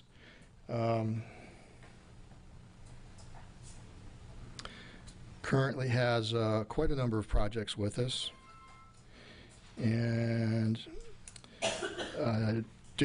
well, in general, Half Associates is mostly used by us for sea level rise resiliency type of projects. We have done roads with them before. We also use them for stormwater. Kimley Horn has primarily been our sanitary and road Mike, if you don't mind, can we take just one at a time so that we? Okay, so we're on half right now. Let's deal with half. Yeah. So so that all those comments apply to all of those firms. Half, we use them primarily for our stormwater and building renovations.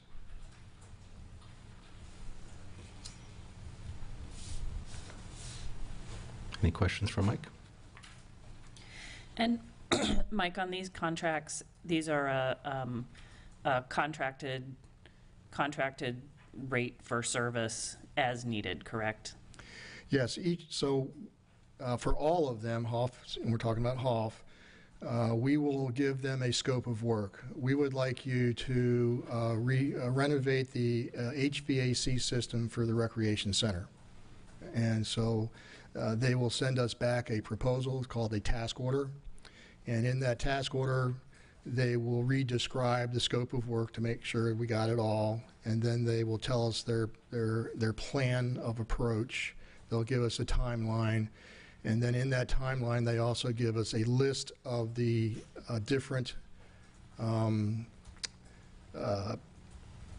staff members that will work on that project and the number of hours that are anticipated that person works. And each of those persons has a different rate. So when the highest rate that we pay is for the project manager, usually around 200 plus an hour. And then we have designers or planners, and we have engineers, engineer 1, engineer 2, GIS mappers. There's all kinds of different tradecraft in there. They all have their numbers. And so we get a little matrix, who's going to work on it, for how much, how long they expect to last on that project, and then we have a bottom line of what they propose to be their lump sum figure. And every task order is different based on the scope of work. Sure. Thanks. So, if I may. So this is for 1 year, and then with intent to rebid all of the professional service agreements at the end of 2024. As I understand it, we're going to be asked to go ahead and resolicit for the entire CCNA package before this contract extension expires. So we'll be looking at advertising this probably in the August-September timeframe for an award in October.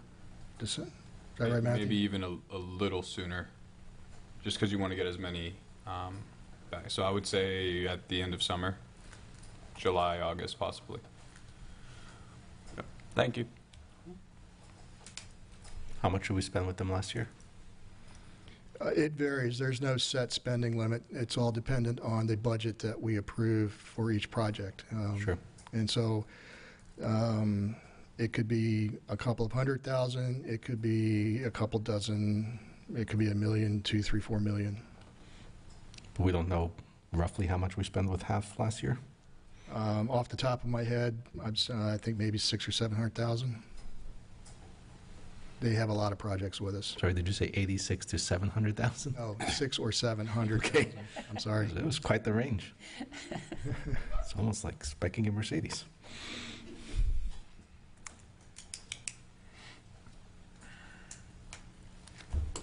And another note, as we give these task orders to these firms to perform work, we're within our various different budgets. So we have the general fund, and then we have the enterprise funds. And so the enterprise funds have to support the work. And so there are some projects that we have to push off because the enterprise fund does not support that fiscal year. And so it's a delicate balance as to which projects we bring forward in which fiscal year. In light of the value, the amount of money that the enterprise fund can support. Mm-hmm. Any further questions for Mike?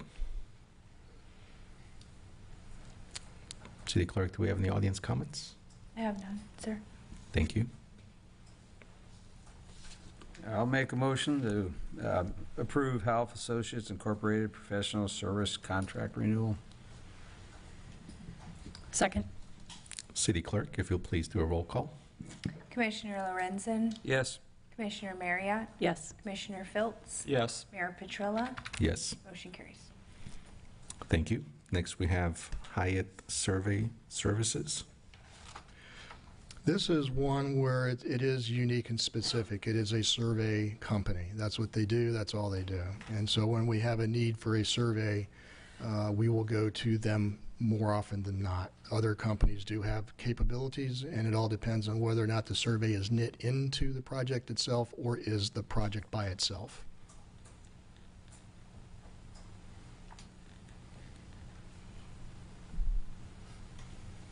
Any questions for Mike? So what, same as before, how much did we spend with them last year? Very little. We only used Hyatt a couple of times, I believe, so less than $100,000. I know we've had a few discussions about the Pass-A-Girl trash in alleys and so on, and surveys has come up several times. If we wanted to survey that neighborhood, is this who we would use, or would we send out the request for You know, if we want to do all 500 homes, for example, would we put up another request, or would we just go directly to the vendor? My recommendation would be to go to George F. Young for the survey in Paso Grosso. And the reason is because of their data knowledge that they already have from previous surveys. So we would be able to access that data and not have to recreate it. Okay. City Clerk, do we have any audience comments? Thank you. I move to approve the amendment to the professional service agreement with Hyatt Survey Services, Inc. to extend the agreement for the first one-year extension past the original 3-year term. Second. City Clerk, if you'll please do a roll call. Commissioner Marriott? Yes. Commissioner Phillips? Yes. Commissioner Lorenzen? Yes. Mayor Petrella? Yes. Motion carries. Thank you. Next, we have George F. Young Incorporated. George F. Young is a company that has been in the area since the early 1900s, and by that I mean like 1902. Their repository of information and plans and designs and survey locally here in St. Petersburg is extensive. It would fill the bottom floor of City Hall almost twice. And in that repository of data lie a lot of St. Pete Beach and previous city denomination or names of work. We have used them in the past for road construction projects, and as of late we have used them mostly for survey and survey associated with road construction projects. They are our engineer of record on the design for the Gulf Way Road Rehabilitation Project, which was a survey specifically tasked to use automated equipment operations during construction for precise watershed slope management, and said they were best positioned for that project. We use them in the $300,000 to $400,000 range per year.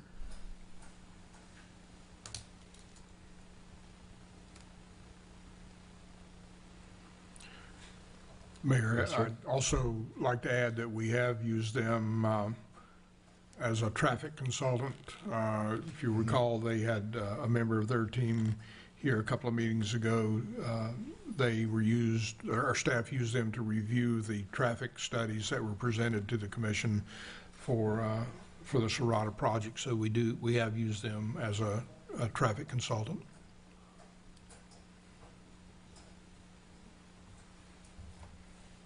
As you know, traffic consultation is its own specialty item in the engineering profession. Certainly. Questions for Mike? Do we have any audience comments? I didn't receive any, sir. Thank you. And I mean, this is the reason I wanted to have this conversation. We pull all these items out is because, you know, a plain reading of this doesn't tell me that these guys are traffic consultants, right? So I think it's helpful for all of us to understand exactly what we're going to be voting on, what we're approving, and what each of these individual consultants do. So I appreciate the explanation and additional information. I move to approve George F. Young, Inc., professional service contract renewal. I second. City Clerk, if you'll please do a roll call. Commissioner Phillips? Yes. Commissioner Lorenzen? Yes. Commissioner Marriott? Yes. Mayor Petrella? Yes. Motion carries. Next, we have Kimley Horn and Associates. Kimley Horn and Associates is probably the largest company with the most offices right in front of Hall. They have a local office that services St. Pete Beach and the related cities around us. We have used them primarily for our sanitary sewer system since 2016 when I first got here. And their staff expertise in sanitary sewer management is extensive and extraordinary, and it has benefited the city well. Their body of knowledge and their depth of knowledge is extensive and definitely something that is beneficial to us. Not only do we have the construction, the design and construction of the various pump and lift stations, our force mains, our air release valves, and our master pump stations, We also have the modeling that goes into all of that, which is a very, very dense and large computer program. In addition to that, we also use them for our I&I program. That's infiltration and inundation of ground and stormwater into the sanitary pipe conveyance system. It's important for us to keep a track on where that type of water is entering our system so that we can use lining and point repairs and other techniques to limit that infiltration so that we don't pay to process stormwater at the sanitary sewer treatment plant. We have been very successful over the last 8 years. Every year we take a little piece of it and we're forcing that cost down. And so we've been very successful in that effort. They also have a very robust road rehabilitation section, and they are the designer of record for the Bogus Ciega project and the Gulf Winds Drive project.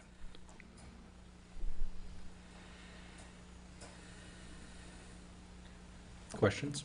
Yeah, I just have one. Are they a fairly large company? Yes, they are very large. Like in over 500. Over 500? Easily. Okay.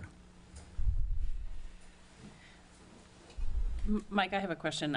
I've received a couple of comments from residents being concerned about some sort of conflict of interest with the city contracting with Kimley Horn when they're also a company that's involved in potential projects where they would not be working for the city, but taking place in the city, within the city of St. Pete Beach. Is, in your view, do you see that as being a conflict? Do you feel like you're, I'm not sure that I do, because, I don't see how engineers that are designing roads for us is a potential conflict, but I think we need to be very above board and clear about that. And so I would like to know your thoughts, Mike, and I would also like to hear the other commissioners' thoughts on what potential conflicts could exist there. Yes, of course.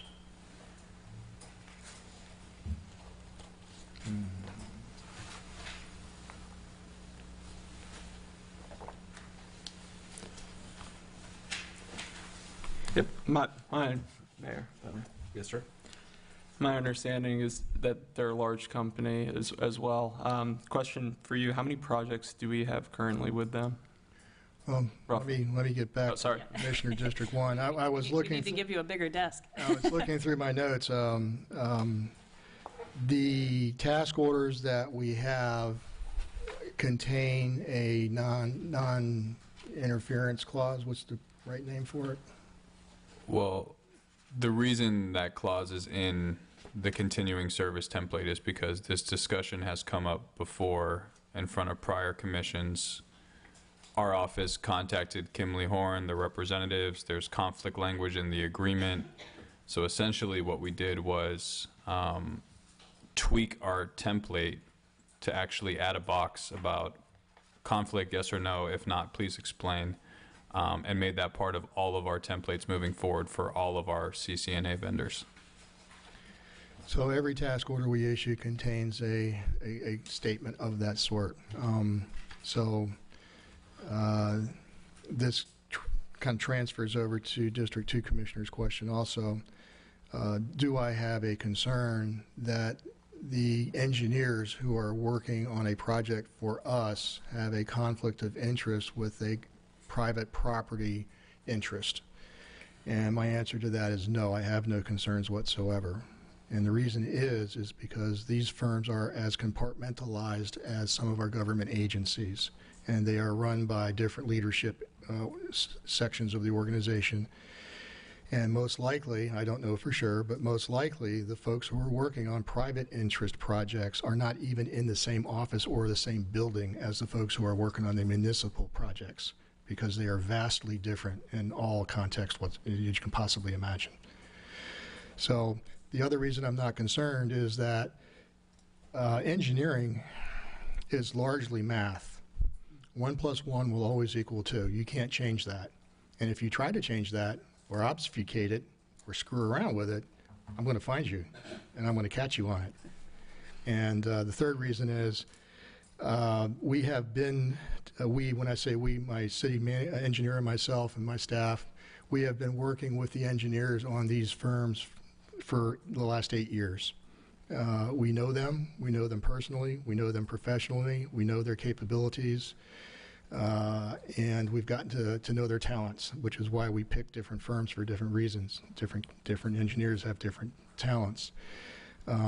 Were there to be a conflict of interest, we would tease that out in our conversations. It would be very, very hard for them to hide it. So for all the residents out there that are concerned, I do not share their concerns. Thank you. And if I may, Mayor, if I could speak to that, if you can hear me. we can. Yes, sir. As the Assistant City Attorney mentioned, we've had this discussion before, and one of the things that we also look for is the appearance of a conflict, not just the conflict. Now, as attorneys, we're required to obviously, we're regulated by the Florida Bar, and we look for conflicts whenever we have clients. We had an extensive conversation with Kimley Horn at one point, but I think where it rises to a problem is when their representatives show up at public meetings to represent private interests, and they may be also meeting with staff for private interests. And I believe that we've been very careful to make sure that they register as lobbyists when they're needed to register as lobbyists. But the reason for the change in the contract language is so that we know up front right away whether they have private business. I think it's important for the public interest to avoid any appearance of a conflict as well as any actual conflicts. But I believe that the contract language that we've developed now going forward with our major contractors should hopefully resolve that as best as possible.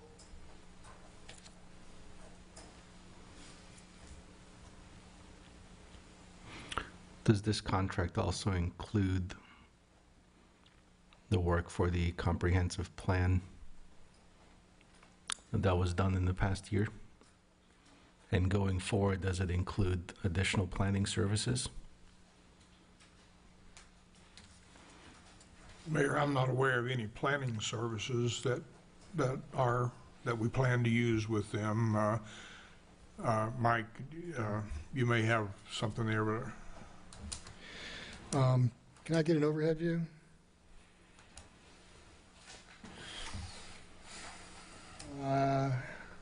Just before we got here, I took the liberty of going through all of the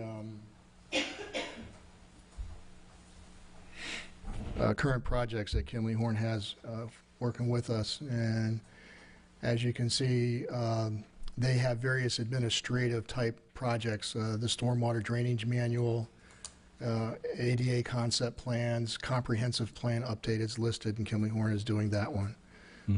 We also are planning on using them for some of the other Florida statute requirements. We are required to have a sanitary sewer plan in place as part of the whole SSO, sanitary sewer overflow program that the state's now managing. Because of their extensive knowledge of our system, we'll be using them for that. So your answer is yes. well, let me clarify my statement. Yeah, obviously they can provide those services, and will certainly be involved in planning the projects that Mike just talked about, especially sewer, stormwater. But the commission has already selected a firm for the comprehensive plan review, which is not Kimley Horn. So the commission did that a few meetings ago. So as far as the comprehensive plan, we're not using Kimley Horn for that. We did use them for the reconciliation, though. I'm sorry? We did use them for the reconciliation, though. Okay, I'm not aware of that one, but so I think, Mike, I've talked about this at length. I don't really have any issues with the engineers. 1 + 1 is 2, right? I think where the challenges are, and I think where the comments from our residents are, and I think that's those are the same comments I've made in previous commission meetings, is that we have the same firm that is helping us review our comprehensive plan, and they did do that work, and now they're also helping other private entities work within our comprehensive plan. So I don't really, and I appreciate what the city attorney has said about them checking a box that says, do you think there's a conflict? And in the conversations we've had with the city attorney, they never seem to think that there's a conflict, because, hey, 1 + 1 is 2, right? One client plus another client is 2 clients. That's 2 paychecks. And so I do not feel comfortable using them for planning services. It just... Well, if I may, Your Honor. So I'm not taking issue with the engineering side. No. I was going to offer an observation of a check and balance for us all. Mm-hmm. So when we have these projects, and whether it's a public works project or a community development project or whomever, and we make a recommendation to the city manager for the selection of the firm to do that, there's many different procurement methods for us to be able to do that. We can go out and solicit it independently. We don't have to use any of these firms. But if we do choose to use any of these firms, we can choose that firm if we're comfortable with it, because the cost of those types of reviews are always going to exceed $25,000. And you're going to see that. You're going to see the scope of work, and you're going to see that firm. And if we're uncomfortable in doing that, then the city manager and the staff, we can manage that. Yeah, I believe, I share your concerns, and I understand them, but I think it's a simple solution, as Mike said, as tasks come forward. If a city's desire not to use this particular firm for a particular kind of task or project, you can give us that direction, and that's exactly what we do. We just will not use them for any type of service like that. Mm-hmm. Thank you, sir. Mayor, if I could add again to this, and I agree with you. I believe that they did participate in our evaluation and appraisal report back when we were required to do that, and I am extremely sensitive, as are you, to the appearance of a conflict. We did try to discuss this with the contractors. I think it's pretty natural from developers will tend to seek out those engineers and those types of services that are most familiar with the local government's procedures. And I can see definitely how the public trust could be affected by that, because they have those consultants have access to city employees and people who make decisions in the administration. But unlike attorneys, where it's pretty directly clear on how conflicts are to be resolved, with engineers it's not as easy, apparently. But I do think that I want you to know that I share your concern about the appearance of any conflict, and it's very common for developers to hire those engineering companies who are most familiar with city procedures and city policies and city codes. So we're doing our best to try to avoid any of that, and I share the manager's opinion. If it's the commission's will not to bring in groups like this for planning purposes or other purposes, I think that needs to be discussed and made clear to us. I would certainly support that opinion, and if the other commissioners would be agreeable, that'll be part of the instructions going forward. I appreciate that they want to take the, path of least resistance directly to the city staff and somebody who's intimately familiar with their city, but at the same time, we have to protect even the appearance of impropriety. And maybe we cannot dictate to them who their clients are, but we can certainly decide whether we want to keep working with them or not. Absolutely. And I, for one, do not feel comfortable using any planning services at this point. Absolutely. May I ask a point of clarification, Mayor? Certainly. Is this for task orders moving forward, or does this include planning services that they've already been contracted for?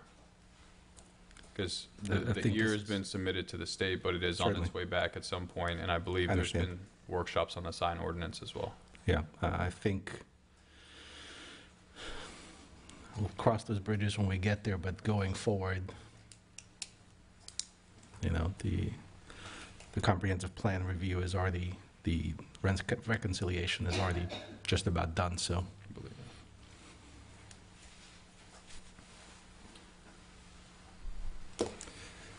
City Clerk, do we have any audience comments? Yes, John Kurzman. Thank you. John Kurzman, B. Honda. I saw one item on the last slide that Mr. Clark just used that mentioned concurrency reviews. So that would be one particular area I would be particularly concerned about. I happen to notice, for instance, that Tradewinds in their traffic study, I know that's not this area, but Tradewinds in the traffic study had to include the Serrata volume of their expansion. So they had to do both. But the Serrata, in their analysis, did not have to use the Tradewind expansion, as if the Tradewinds didn't expand because of concurrency. The concurrency rules are that you have to do things in certain orders. So in the same way, I assume that's the same way with the sewer and the water and all the other things that are being reviewed. They assume that one project isn't even happening when they analyze for the other project based on concurrency. So I'd be very concerned that the company doing concurrency reviews would be the same company that might be assisting either of the companies or any of the companies that are doing the engineering work for the applicants that are coming before the city. So that might be one of the exceptions.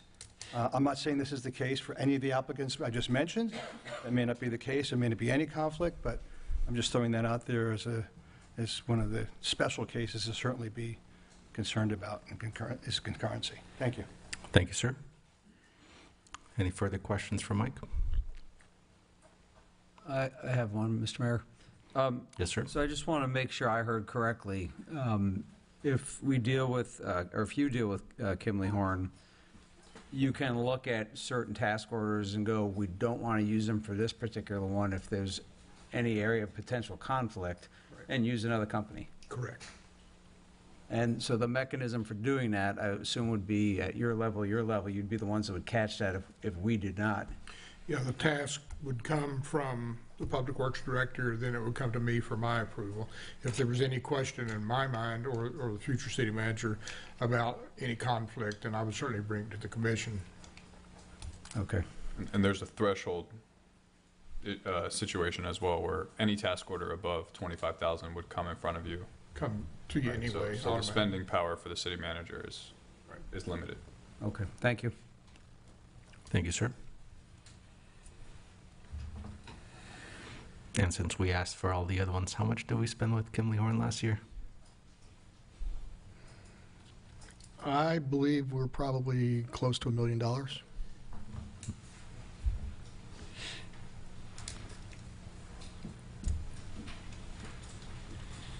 Our sanitary sewer system is very expensive. Thank you.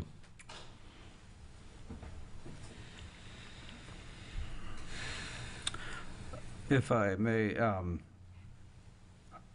not seeing, and I understand the sensitivity, and I've got the big picture with potential conflict there. So I understand that, and I hear what you're saying. But I'm quite comfortable that we have that mechanism in place to piece out parts that we think have future conflict with this company.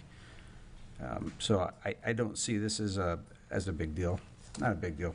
I don't see it as something we can't get through. So I'm comfortable with them personally.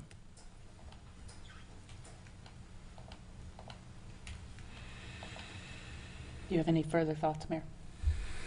I do not. I move to approve the amendment to the professional services agreement with Kimley Horn and Associates, Inc. to extend the agreement for a one-year extension. Seconded. City Clerk, if you'll please do a roll call. Commissioner Lorenzen, Yes. Commissioner Marriott, Yes. Commissioner Phillips, Yes. Mayor Petrella. No. Motion carries 3-1. Next, we have Stantec Consulting Services. Stantec Consulting Services, formerly known as Cardno, they were bought this year, is primarily used by us for our marine type projects. So they are currently doing the Don Cesar boat ramp study, for example, living shorelines, outfalls. We do use them for our bridges because of their underwater capabilities. The Paso Grill seawall, 17th Avenue seawall, 29th Avenue seawall, 1st Avenue pier. Those are the types of projects that we're using Cardno for. They have a very extensive staff and knowledge of the marine environment and have a long tenure with doing projects like that. Thank you. Any questions for Mike? How much did we spend with them last year? I was waiting for that. I think we're probably in the $500,000 range.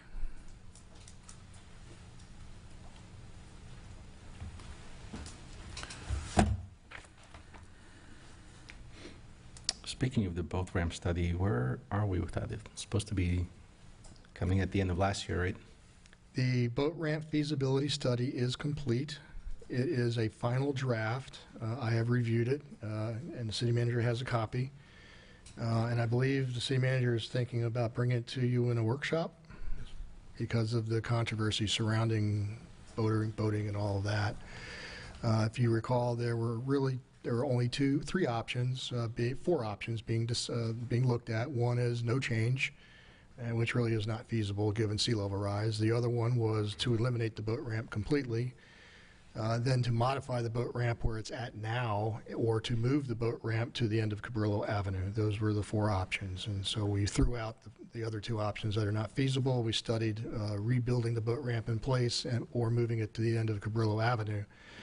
And largely what we will be faced with is the best of the two bad options. If I might, Mr. Mayor? Yes, sir. I know this isn't really up for conversation now, but anecdotally, as I was driving my Jeep through the floodwater to come here from Paso Grill, I noticed that the Cabrillo, that potential boat ramp and the existing boat ramp were both flooded. So it's going to be interesting to hear. No comment required. All I'll say is the reason that I was not at work today was because I was building defense for flooding at my property. Again. Again. Yep. But in my defense, Your Honor, I bought a lifestyle, not necessarily a house. Any further questions for Mike? Do we have any audience comments? I received no cards, Mayor. Thank you. Do we have a motion? I move to approve the amendment to the professional services agreement with Stantec Consulting Services to extend the agreement for a one-year extension. I second. City Clerk, if you'll please do a roll call. Commissioner Lorenzen, Yes. Commissioner Marriott, Yes. Commissioner Phillips, Yes. Mayor Petrella. Yes. Motion carries. Thank you.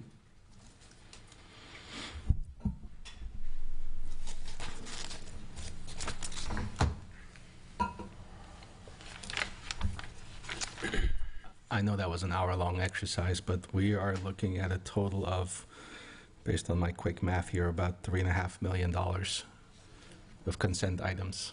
I think it's important that as we are stewards of the city's funds that are given to us by our taxpayers, all of you, all of us, that we make sure we do our due diligence on that part. And if it takes an hour, it takes an hour. Next, we have resolutions. 7A, Resolution 2023-26, special elections. Sorry. What did I miss now? I just jumped it to start reading the title. Sorry. All right, you can read the rest of it now. A resolution of the City of St. Pete Beach, Pinellas County, Florida, establishing the date for the 2024 special municipal election and the qualification period for the Commissioner for District 2 and District 4. On December 18th, I prepared an agenda report outlining the conversation that I had with the Supervisor of Elections on the feasibility of either adding to the March election or holding a special election. And at that time, they provided me with one date in August, August 20th, with a ballot language deadline of June 14th. And the second option was November 5th with a ballot language deadline of August 9th. I went back to what I did for a special election that the city underwent for District 2 in 2021, and I formatted this resolution that's on tonight for approval based on what we did then, which was to hold the special election in August and at 1 week qualification in the first week of May. So that's what's in front of you tonight. Mayor, could I piggyback onto that a little bit? Certainly. As you heard from Amber, she contacted the Supervisor of Election to see if we could get an earlier date. I contacted the Supervisor of Election. Matthew has contacted the Supervisor of Election. Other attorneys have contacted the Supervisor of Election. They're telling them all, no, we cannot help you. Everybody's in the same boat. You all have to be on the dates that we set. I just want to make it clear that we have done everything in our power that we know about to have an earlier election, but the Supervisor of Election has not been willing to come off of the regular dates that they have set. I think we'll continue to look into this situation because I know that there is a desire to try to get people elected as quickly as possible to these seats. But when we look at the complexities of having an election, it's not like it used to be in the old days. The city is just not equipped to hope to conduct its own election. It just simply is not. I wish the Supervisor of Election would be a little bit more open to the city paying the Supervisor of Election to hold an earlier election, but they will not do it. And I can tell you at least one other attorney in another municipality has asked the same question, and they have been told no, they won't do it. Thank you. You're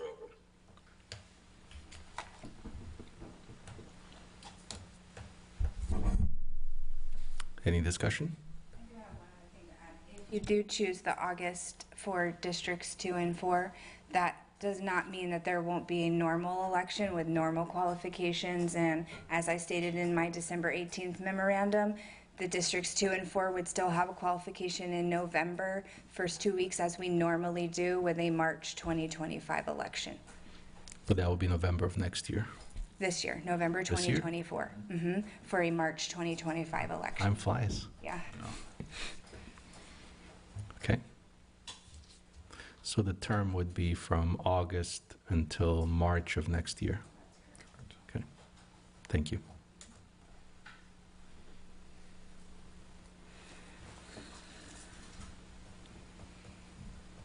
Any comments from the audience? I received no cards. Thank you. Yes? Correct me if I'm wrong, but this seems like this is the soonest practical solution. And any other option would be to delay it till November, correct?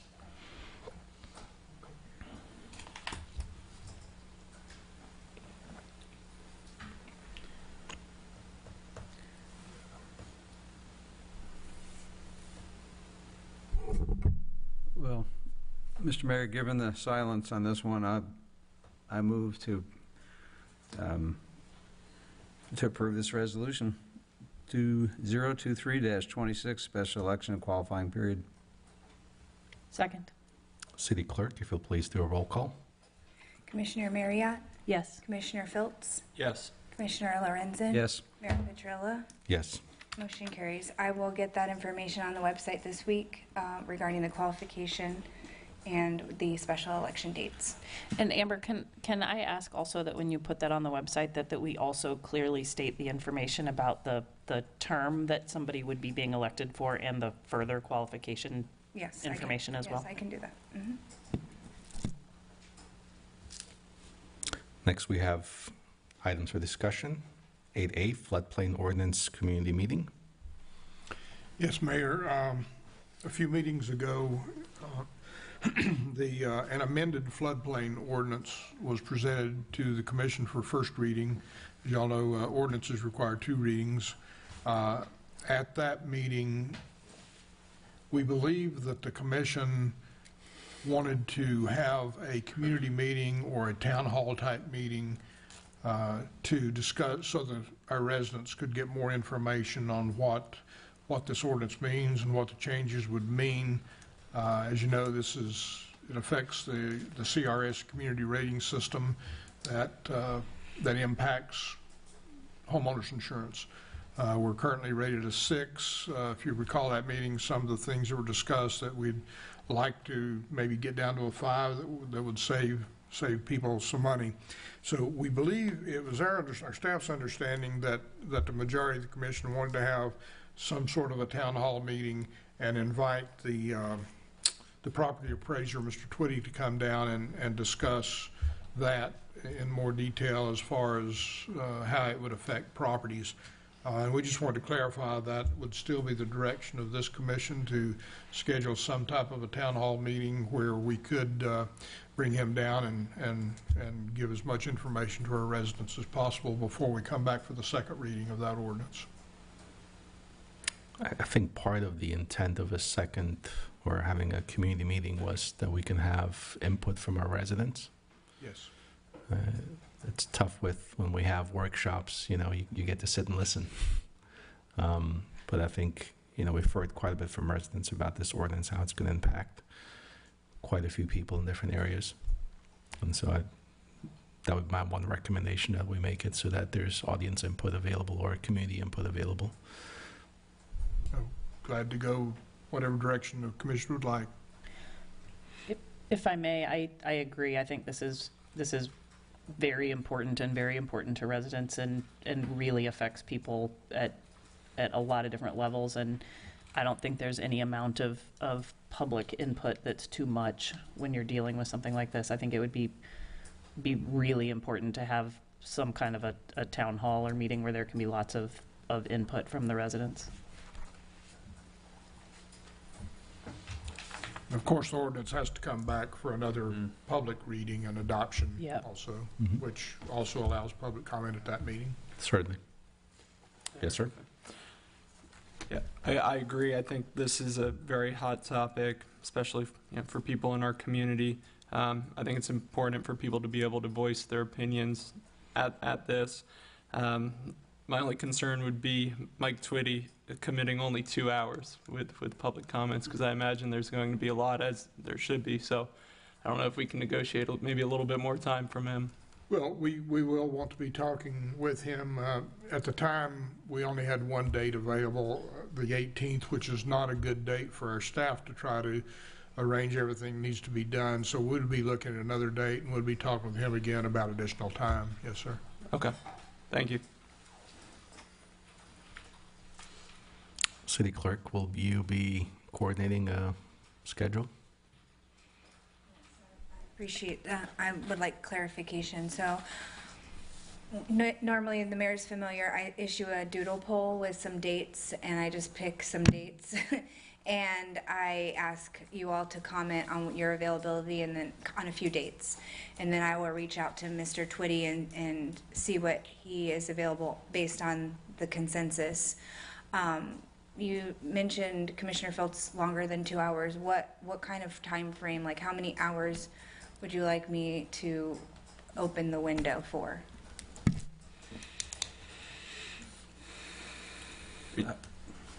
I would think that he's going to need time just to speak and give his pitch before we get into resident comments or questions. So I think that I don't know, half hour, 45 minutes, whatever is appropriate.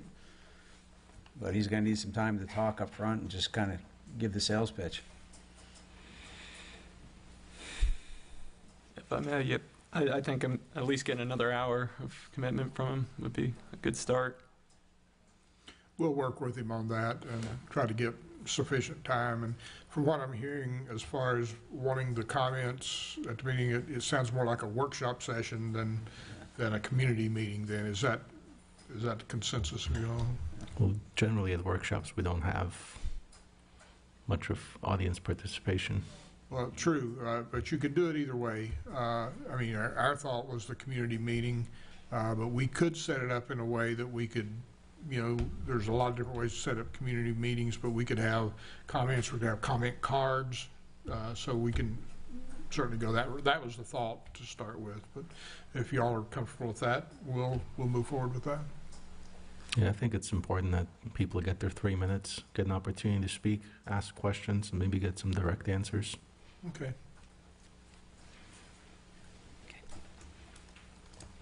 Unfortunately, Mr. Kurtzman, there are no audience comments for discussion items, but I said we generally do not do audience comments for discussion items.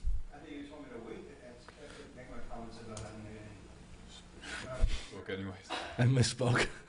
No, But you spoke anyway. Spoke anyways, yeah.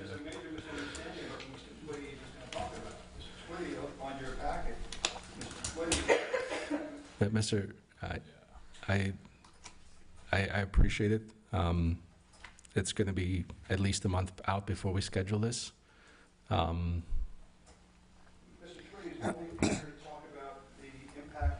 Mayor, Mr. Kurzman. point of order for Mr. decorum. Kurzman, I appreciate it. I do appreciate all your emails. I read them in detail, word for word. And if you wouldn't mind, just sending this to the commission or to the city clerk to forward to the commission in detail. And we'd love to have that information before we schedule that meeting. That'd be great. I would appreciate it. And then it can be more than 3 minutes. Excellent. Any further discussion? Thank you. Next, we have staff and commission reports. City clerk. So, thank you, Mayor. So typically when we have new elected officials, we do a board appointee discussion where you go through and you decide if you want to make changes to your board appointees, if there are vacancies to your seats. We do that typically. However, this is my opinion, and you all can have your own opinion and make a decision that's different than mine. I feel that at this time it's probably not best to do that. I feel that we should just wait for any board appointment changes to the March like we would normally do. March is typically the time when we do that, the second meeting in March. So that's one thing. I know that the Beach Stewardship Committee will have 2 vacancies, so those individual commissioners can make the choices and have that discussion with my office. The second thing is the next meeting, I will have on there the outside appointment to 8 different agencies because we have no one to the various agencies. So please just pay attention to the agenda and consider the options that will be available to you and what your time constraints are and what you might be able to serve on in that capacity. And I think that's all I have for today. Commissioners may at any point at their discretion change board members, correct? And I'm thinking just in terms of, for example, Mrs. Reznicki, if she doesn't want to wait until March, she doesn't really have to wait until March. Yeah, like my recommendation would be, my recommendation to Commissioner Marriott and Reznicki is to go ahead and fill those vacancies, but I would prefer that we leave like the Board of Adjustment alone and library and just let those people sit there if you want. Again, it's your choice, and wait till the March when we would reopen this anyways. That's just my opinion. Thank you. Mm-hmm. If I may, I know that for myself, I would feel better other than the vacancy that I'm creating on the Beach Stewardship Committee, I would not feel comfortable appointing people to those boards at this point. You know, I think that choice should be up to whomever gets elected in March. And I think for Ms. Reznicki, that is a different situation because she will be elected in March. So I don't know if those things can be taken independently or if, you know, for your purposes, they need to happen all at once.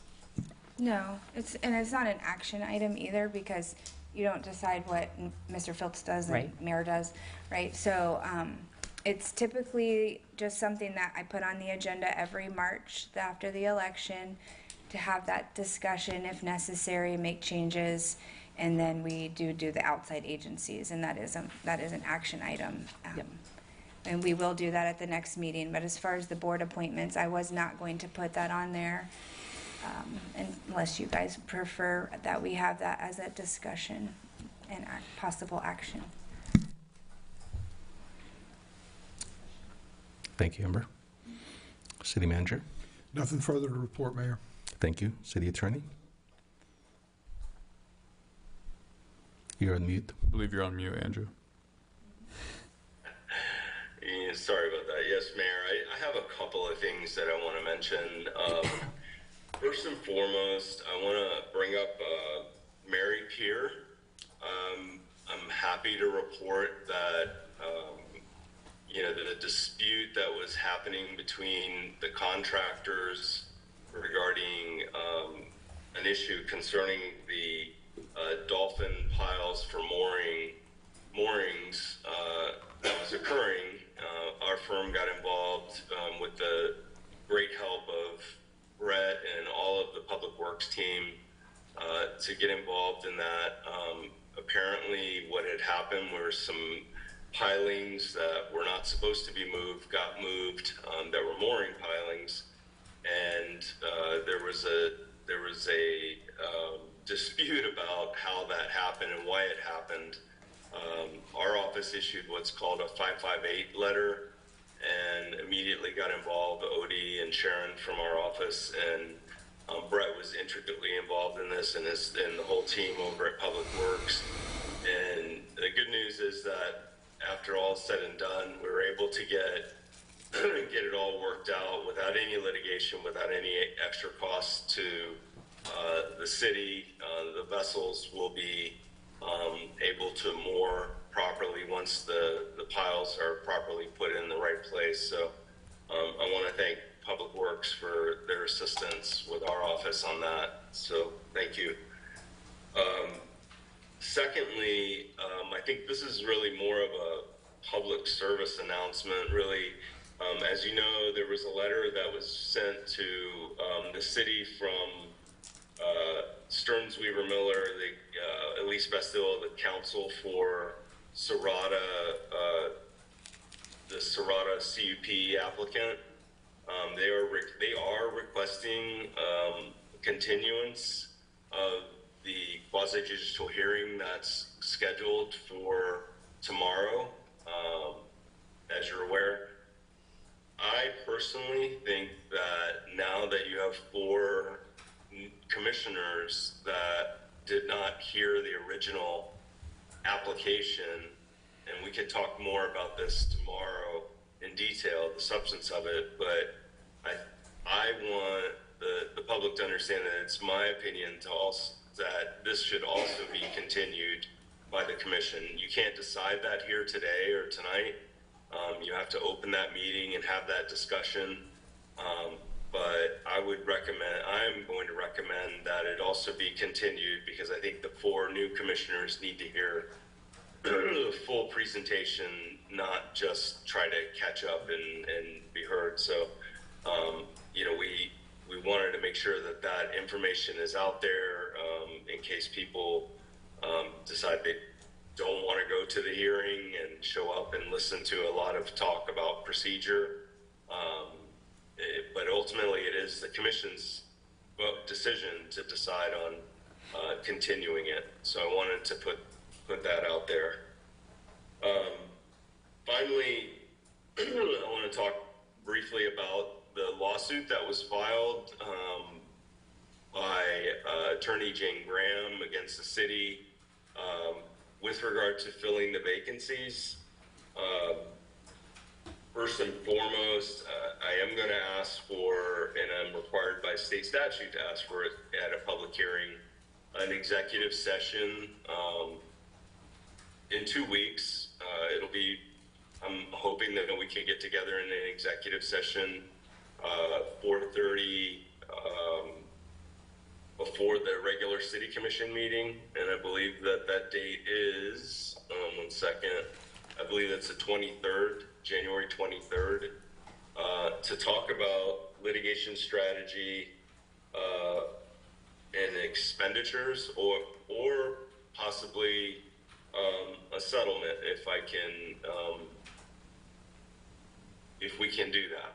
But definitely I need to talk to you about things that I'm permitted to talk to you about in an executive session. So hopefully everyone's available at 4:30 on the 23rd, which will be right before the regular commission meeting.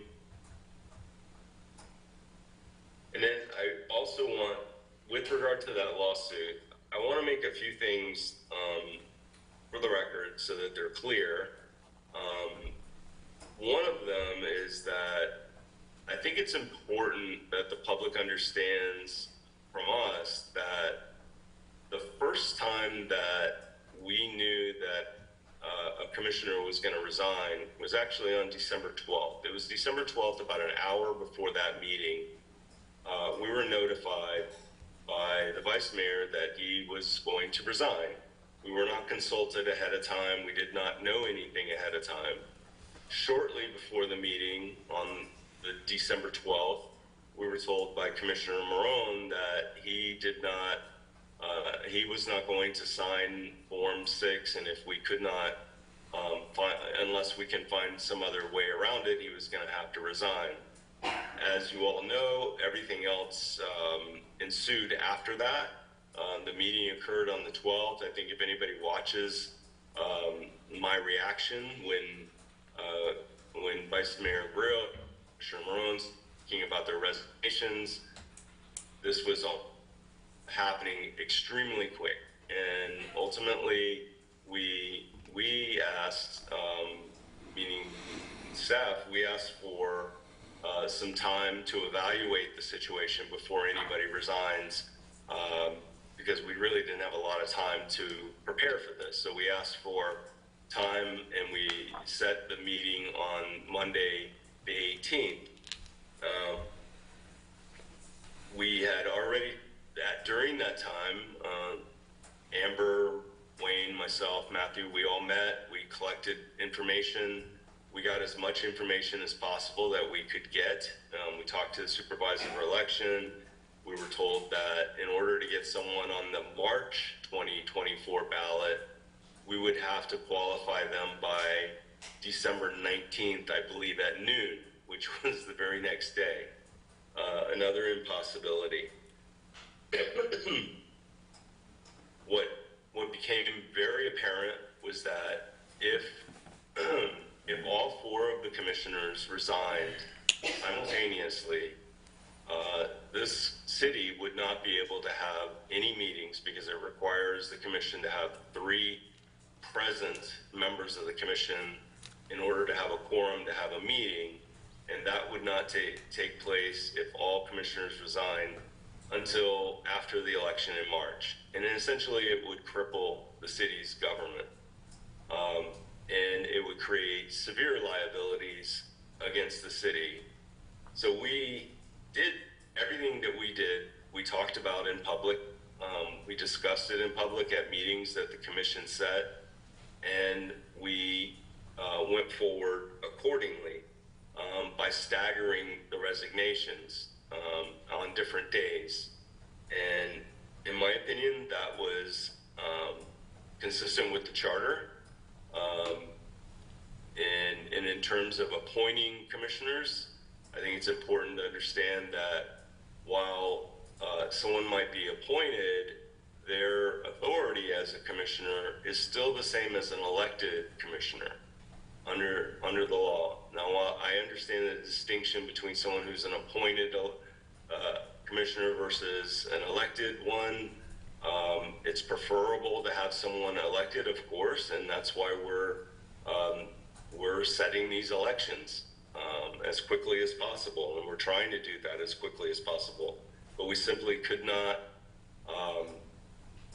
see a scenario where this city would have to completely stop working for months and months. As you can see, and you all witnessed the number of contracts that come across the agenda today, and those are all for important work that's for the benefit of the public. It's really important to me that the public does not get their information from social media or from what's described in the complaint that was filed by Ms. Graham. She's a good attorney. I respect her greatly, but I don't think she's representing the facts. She's representing her arguments. And for that reason, starting next week, the city attorney's office will set established times when we will be at City Hall. We'll be in the office. We'll make sure that the public is aware of that. And anybody who wants to come by the office and talk to me or Matthew, we're happy to do that. We're happy to talk to anybody. We want to make sure that the community understands what's going on. We have had appointments in the past. We've appointed commissioners in the past. We've even had an appointed mayor in the past.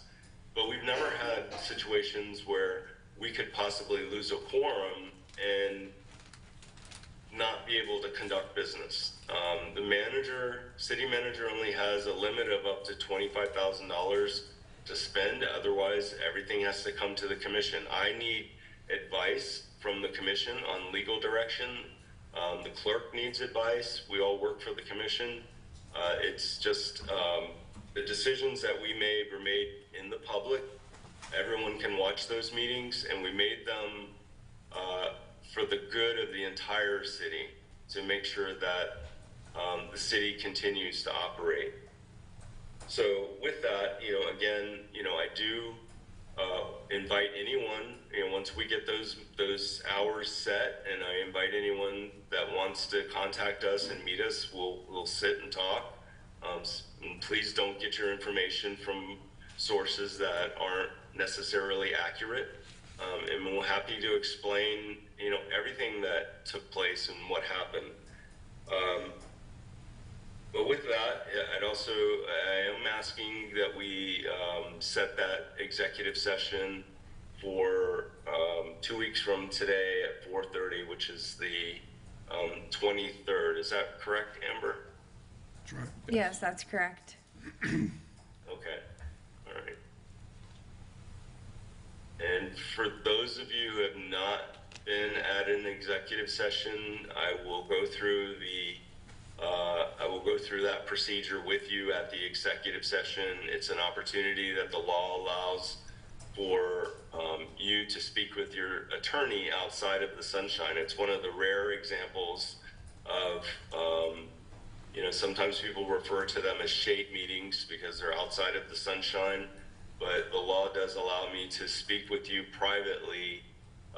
You don't make decisions during those meetings, but it allows me to speak with you about settlement negotiations or expenditures as they relate to litigation strategy. So that's what I would like to do. I'll give the information about who will be in attendance to the clerk, and we can get that noticed. We have plenty of time to do that, and I'm happy to answer any questions.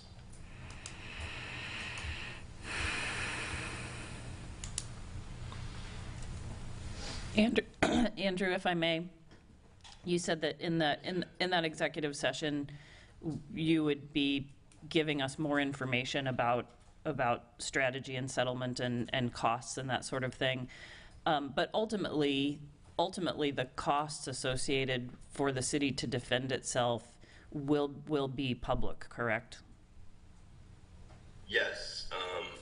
All of our invoices invoices, our monthly invoices, just like all the other attorneys that work for the city, our public record. We file them every month, and we have a couple other attorneys, but as far as procedure, and I don't want to get too deep into talking about how we're defending this lawsuit, but you do have insurance. You have an insurance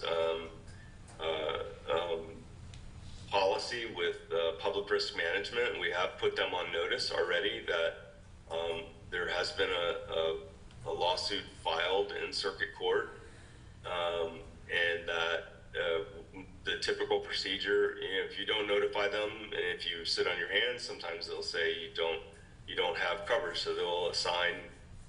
We're working with them to assign appropriate defense counsel that we will work with, and so much of the costs of that lawsuit will be offset by your insurance policy.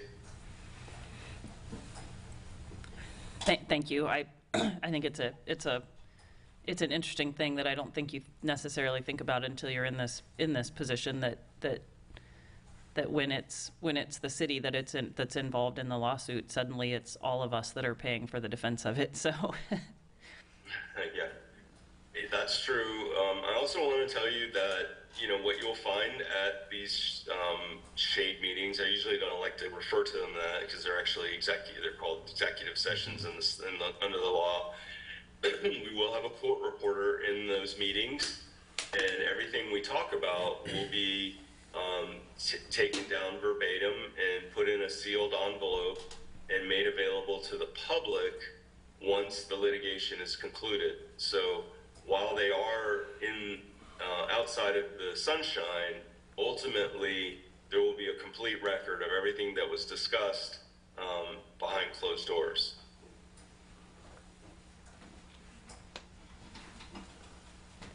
Thank you. Anything further? Excuse me, sir? Anything further? Anything else? Anything? Okay. I'm done. Thank you, Mayor. I appreciate your indulgence. Thank you. Certainly. District 4? Just a couple of comments.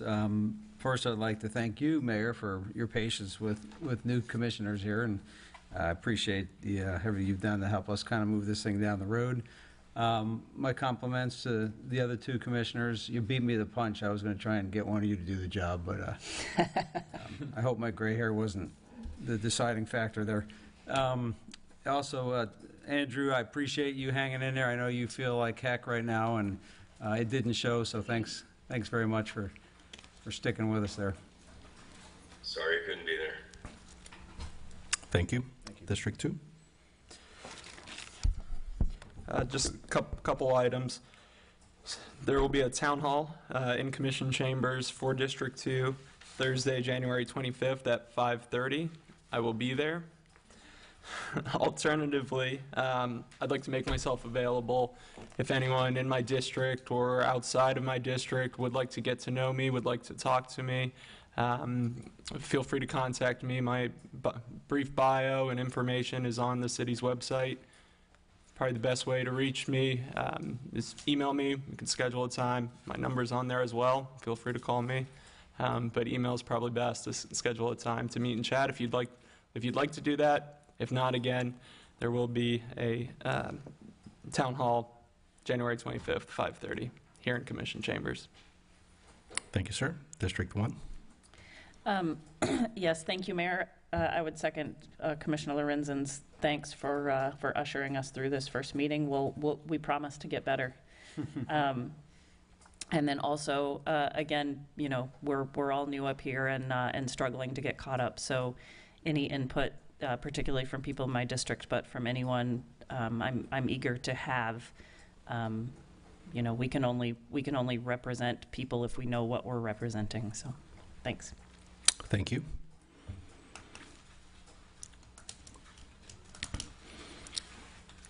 So we've had a eventful few weeks. I've received a lot of emails, a lot of phone calls, a lot of messages, and so on. I'm not going to rehash what happened. If you want to know my thoughts on what happened, you can watch the 26th and the 27th meetings. They're on video, and I think I made myself pretty clear. But what I wanted to address with our residents today is, what do we do? Where do we go from here? And I ran on a platform that seemed to be very popular based on the results of the vote. And all I can say is I appreciate the trust that the voters of St. Pete Beach put in me. And I want to honor that trust. I swore an oath to uphold the Constitution, the laws of the state of Florida, to uphold our city charter, our ordinances, and to always put the interests of our residents first, and to protect what we have here, the amazing quality of life, the amazing resources, everything that this amazing town has and the amazing people that we have here. And so what I wanted to say tonight is I just want to reiterate my commitment to you. I will not quit. I will not falter. I will not abandon you. For better or worse, I'm here for the next 2.5 years, maybe longer, who knows. But that is my commitment to you. And I hope you hear that no matter what happens, I'm not going anywhere. And so I want to again thank you, thank the residents, thank the voters. It's an incredible honor, and then I can't even imagine the trust that you would put in somebody. But I appreciate it very much, and I will not abandon that. Thank you. With that, we are adjourned.